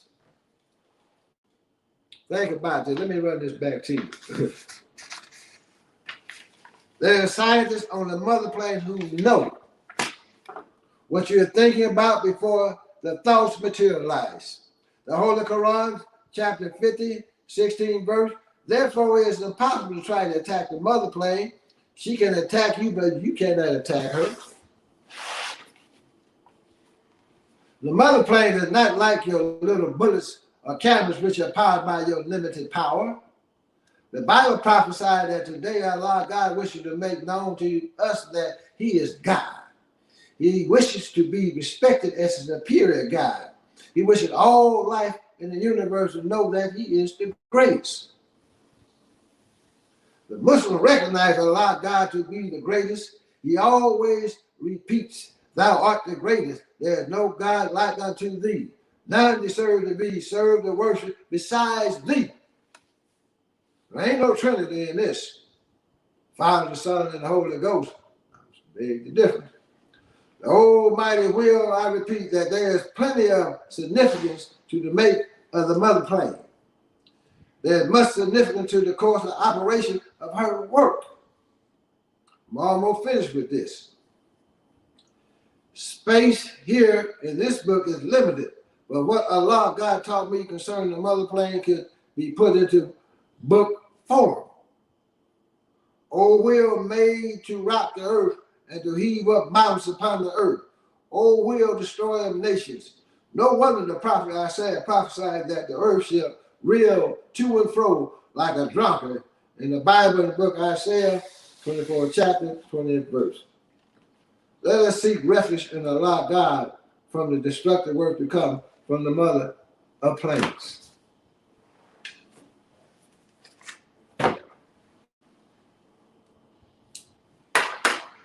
That's who's backing us. Lord, we get with him. The Son of Man, the Mahdi. That's the God I'm speaking on. It's come to destroy this world. You brothers and sisters, to take it or let it alone. You don't have to be no Muslim, just take the knowledge. But if you submit to the will of God, then you're a Muslim, according to your nature. You've best been taken away from because your open enemy that raised us, that told you different. And it's hard for us to recognize that fact today. Hard for us to believe in self.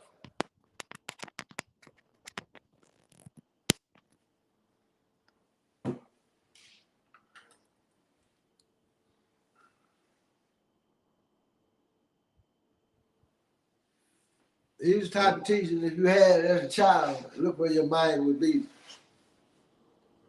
Mostly filled with doubt. That's that old Muslim talk. Well, keep living. These are the days of decision, brothers and sisters. These are the days when you decide which side you're going to come down on.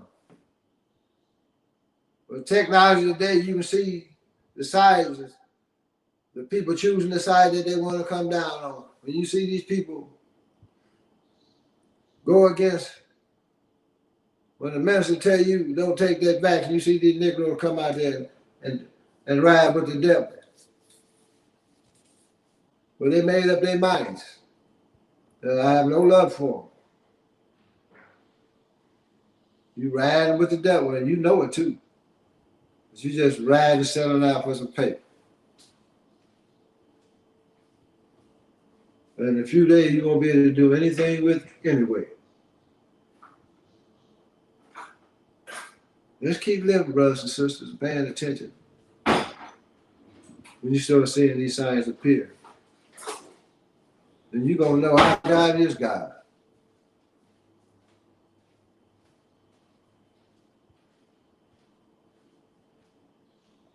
There's a great destruction now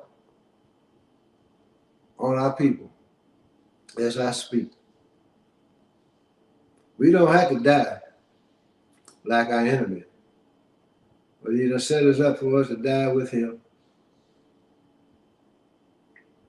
That's why I say the home is the workshop of the black nation.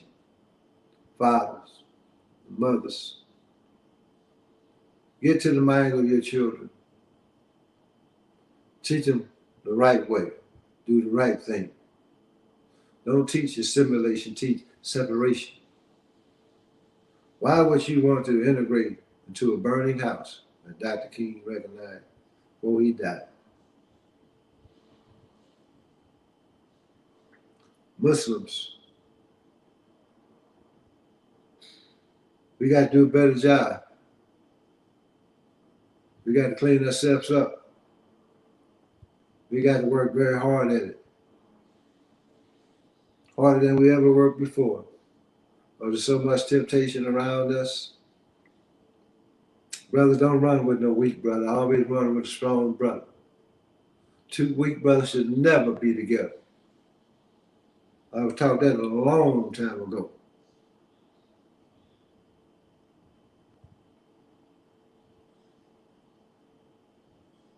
A black woman, you got to hold on. We all suffer, but I see a black woman, I see them hurting a lot. They don't say too much, but you can see it. I see mothers trying to raise their babies alone, trying to figure out how they're going to make it down this road of life and teach their babies to be upright and strong.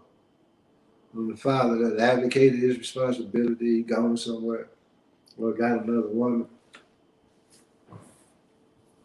Baddest woman on the planet is the black woman. Baddest man on the planet is the Asiatic black man, making the owner, cream of the planet Earth, God of the universe. And we tripping. All we want to do is get on Instagram. All we want to do is brag about how much money we done made. Well, how many steps have we took toward our freedom, justice, and equality? Because in most cases, the more money a nigga make, the more he become white. The more he want to integrate. The more he want to continue to be in sport play. We got our people all hooked up in this foolishness.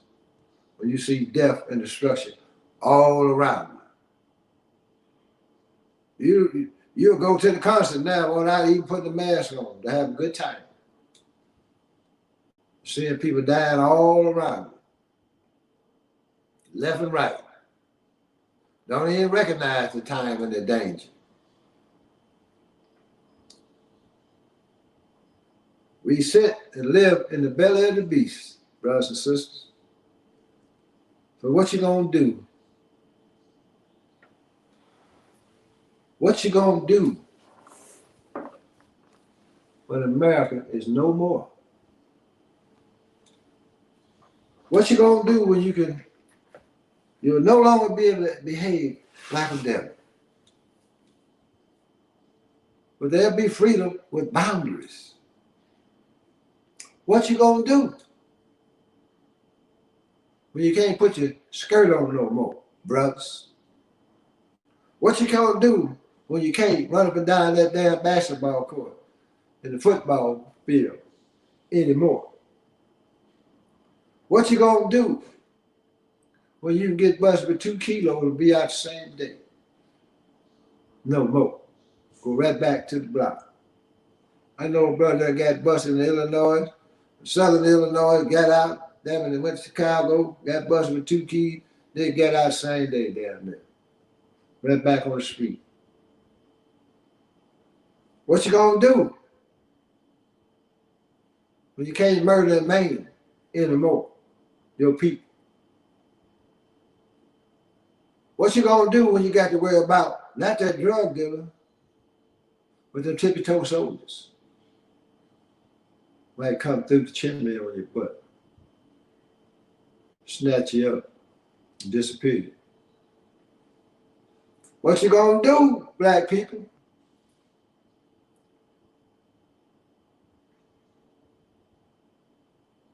When that death and destruction come knocking on your door, that you taking to our people?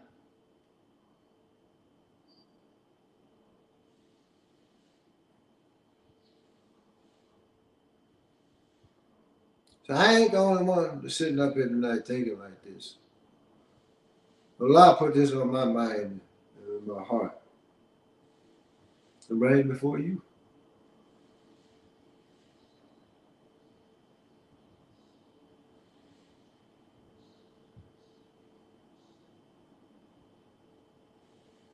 I do feel kind of disappointed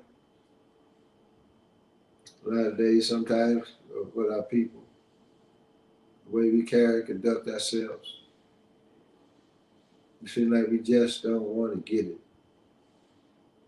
I know some good brothers out there trying hard and really, really mean and want better for our people. You know, when we sit up and listen to Mike Tyson, when the brother was talking to him about interracial marriage and stuff, and they were talking about the brother that made a comment on that. But I heard the brother Mike Tyson say that, hell, this kid don't even like black men or black people. They don't date them. Well, I can understand it because Gus D'Amato raised his dumb self. He didn't get no sense until he got out the ring and met a woman.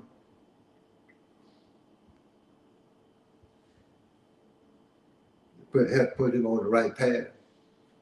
But now all of a sudden he got a voice in our community. Think about how these things are coming about and they started placing people in front of us. All we talk about is sport and play. That's all. We don't have no confidence on science. We don't have no confidence on bringing in new technology. We don't have no confidence on research and development.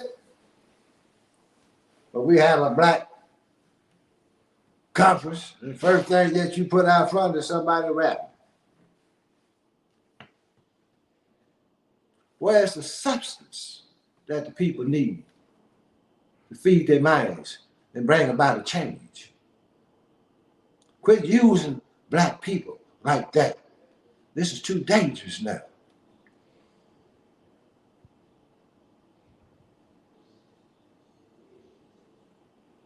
You all should get these books. Take them to your homes.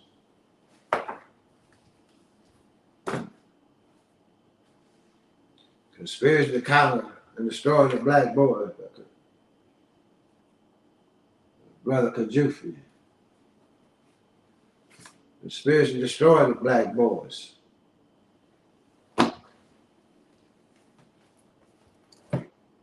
Our Savior has arrived.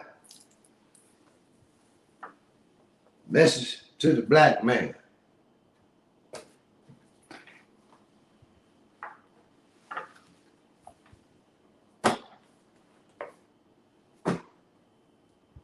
We're teaching your children that damn foolishness.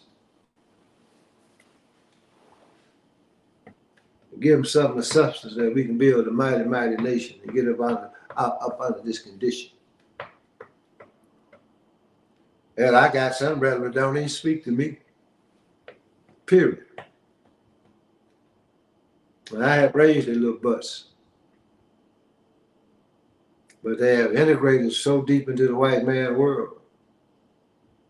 They'd rather I make them uncomfortable, I suppose. You understand? Because I speak the truth, but I respect everybody. I respect my enemy. I like Muhammad. Respect those in authority, whether they respect you or not. I don't hate nobody. But I just know the devil. I know what he stands for. I know how he thinks. I know what he represents. I know how he's going to come at you. I know how he use our people.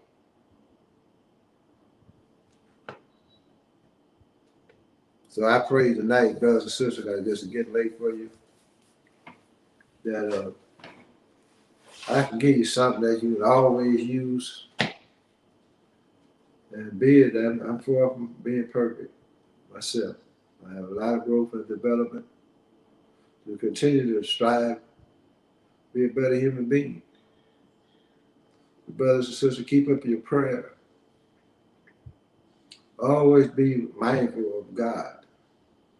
Always put God first in everything you do now. Brothers, quit selling out for the dollar bill. Quit selling out for fame. Get famous with God alone. Become the one. Become the ruler of yourself. And that's what I mean. We don't have no control over self. Don't you know if we were ruler of ourselves, none of this would be taking place today? All the things I spoke on. You have the ability to conquer yourself. If you got something to draw from, you can do it. Otherwise, you're getting ready to die. I can die this minute and the next second. But one damn thing about it, I did speak the truth.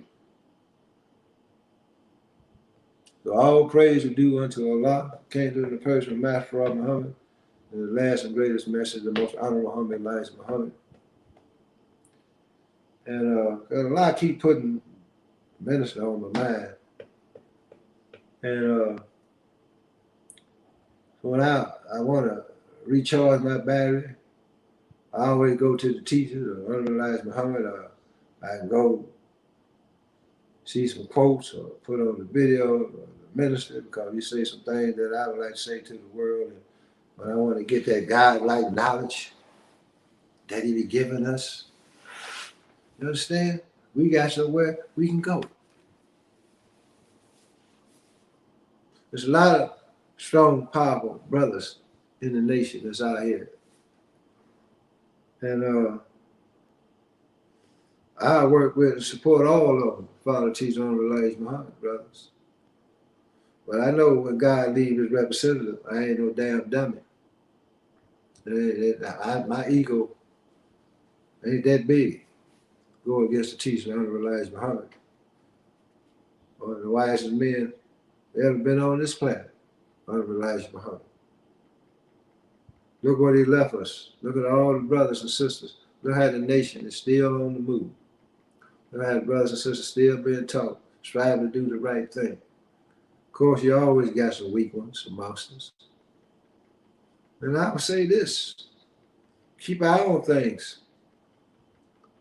Because somewhere in the midst of some of the things that are going on right now, somebody might be an agent. somewhere in the midst. So be careful who you're following today. Brothers, be careful who's bringing this division. Who brought the division in the BWO? It's a good question that you should be asking yourself. There's always the devil in the midst. You got to learn how to smell him out. Like Chavez and Vincent Whaley say, I smell the smell of supper in our midst. You understand? But you traders, be careful now. Because the soldiers are stepping forward now. And all of them ain't ranked up, so a lot of them ain't ranked up with nobody. They got these teachings. They had instruction to fall back and wait for their call.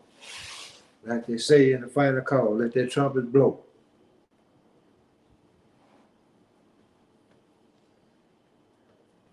I got a nephew be coming home this month, man. All praise due to Allah. I did a life sentence, did over 20 years as a young man. Got crossed out, everything. Allah bring him on home, though, for jihad. He said, you know, I was talking to the brother name was Abdul. This brother been locked up over 30, 40 years for killing the police. And every time we go to the board, he don't know how to speak to the board to get released. So he won't take any type of responsibility.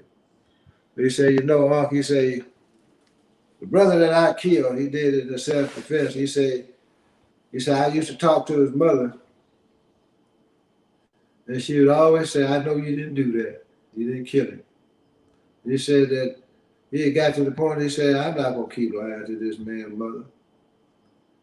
He said he admitted to her. He said, yes, I'm the one that killed him. Understand? He said, I'm not going to lie to you anymore. Understand? He came full circle with himself, but they tried to murder him. And he had to do what he had to do. But he never would tell his mother the truth. But he said, I wrote her a letter and told her, yeah, I'm going to quit lying to you. I did kill him. Understand? So he got released and he be coming home. A great, brilliant, black young man. Straight soldier. But I just wanted to put that out there tonight, brothers and sisters, and I pray that we can find a way where we can do better now. We have to. We don't have any choice in the matter anymore. The choice is not ours. It's a loss. Whatever name you want to call it, it don't matter. It ain't nothing but that one. Whenever you all get through, think about these things. Take care of your family, brothers. Strive to overcome all your obstacles. I listened to the Buddha the other day. He was standing before the ocean where the waves were coming in, back and forth, and coming in the waves. He said the waves are like thoughts that come into the mind. He said they come and they go. But he said what brings about depression in the mind of man is that we'll take those thoughts and we'll hold them to them, which is a form of depression and schizophrenia in people's minds. He said you got to know how to let them go. Don't hold them. If you let them go, they'll go away. If you're depressed, that's because you holding on to that thought and you don't know how to release it. Brothers and sisters, learn how to release your pain because your pain is a thought that affects the body. Think about these things. So, I don't believe anyone coming in tonight anyway. So, I just like to thank you for giving this opportunity to come before you tonight. May Allah continue to bless you in particular those striving to be on that right path and be upright. You know, be prepared for war. We at war now. This is the greatest war that's ever come on the face of this planet Earth. We in the middle of it now. Long live Muhammad, and all praise is due unto Allah. Came to us in the person of Master Prophet Muhammad, and the last and greatest messenger, the most honorable and humble Elijah Muhammad. I'd like to thank all of you all that listened tonight. If anybody listened, I don't even know. And thank you, thank you, thank you, and good night. Assalamu alaikum.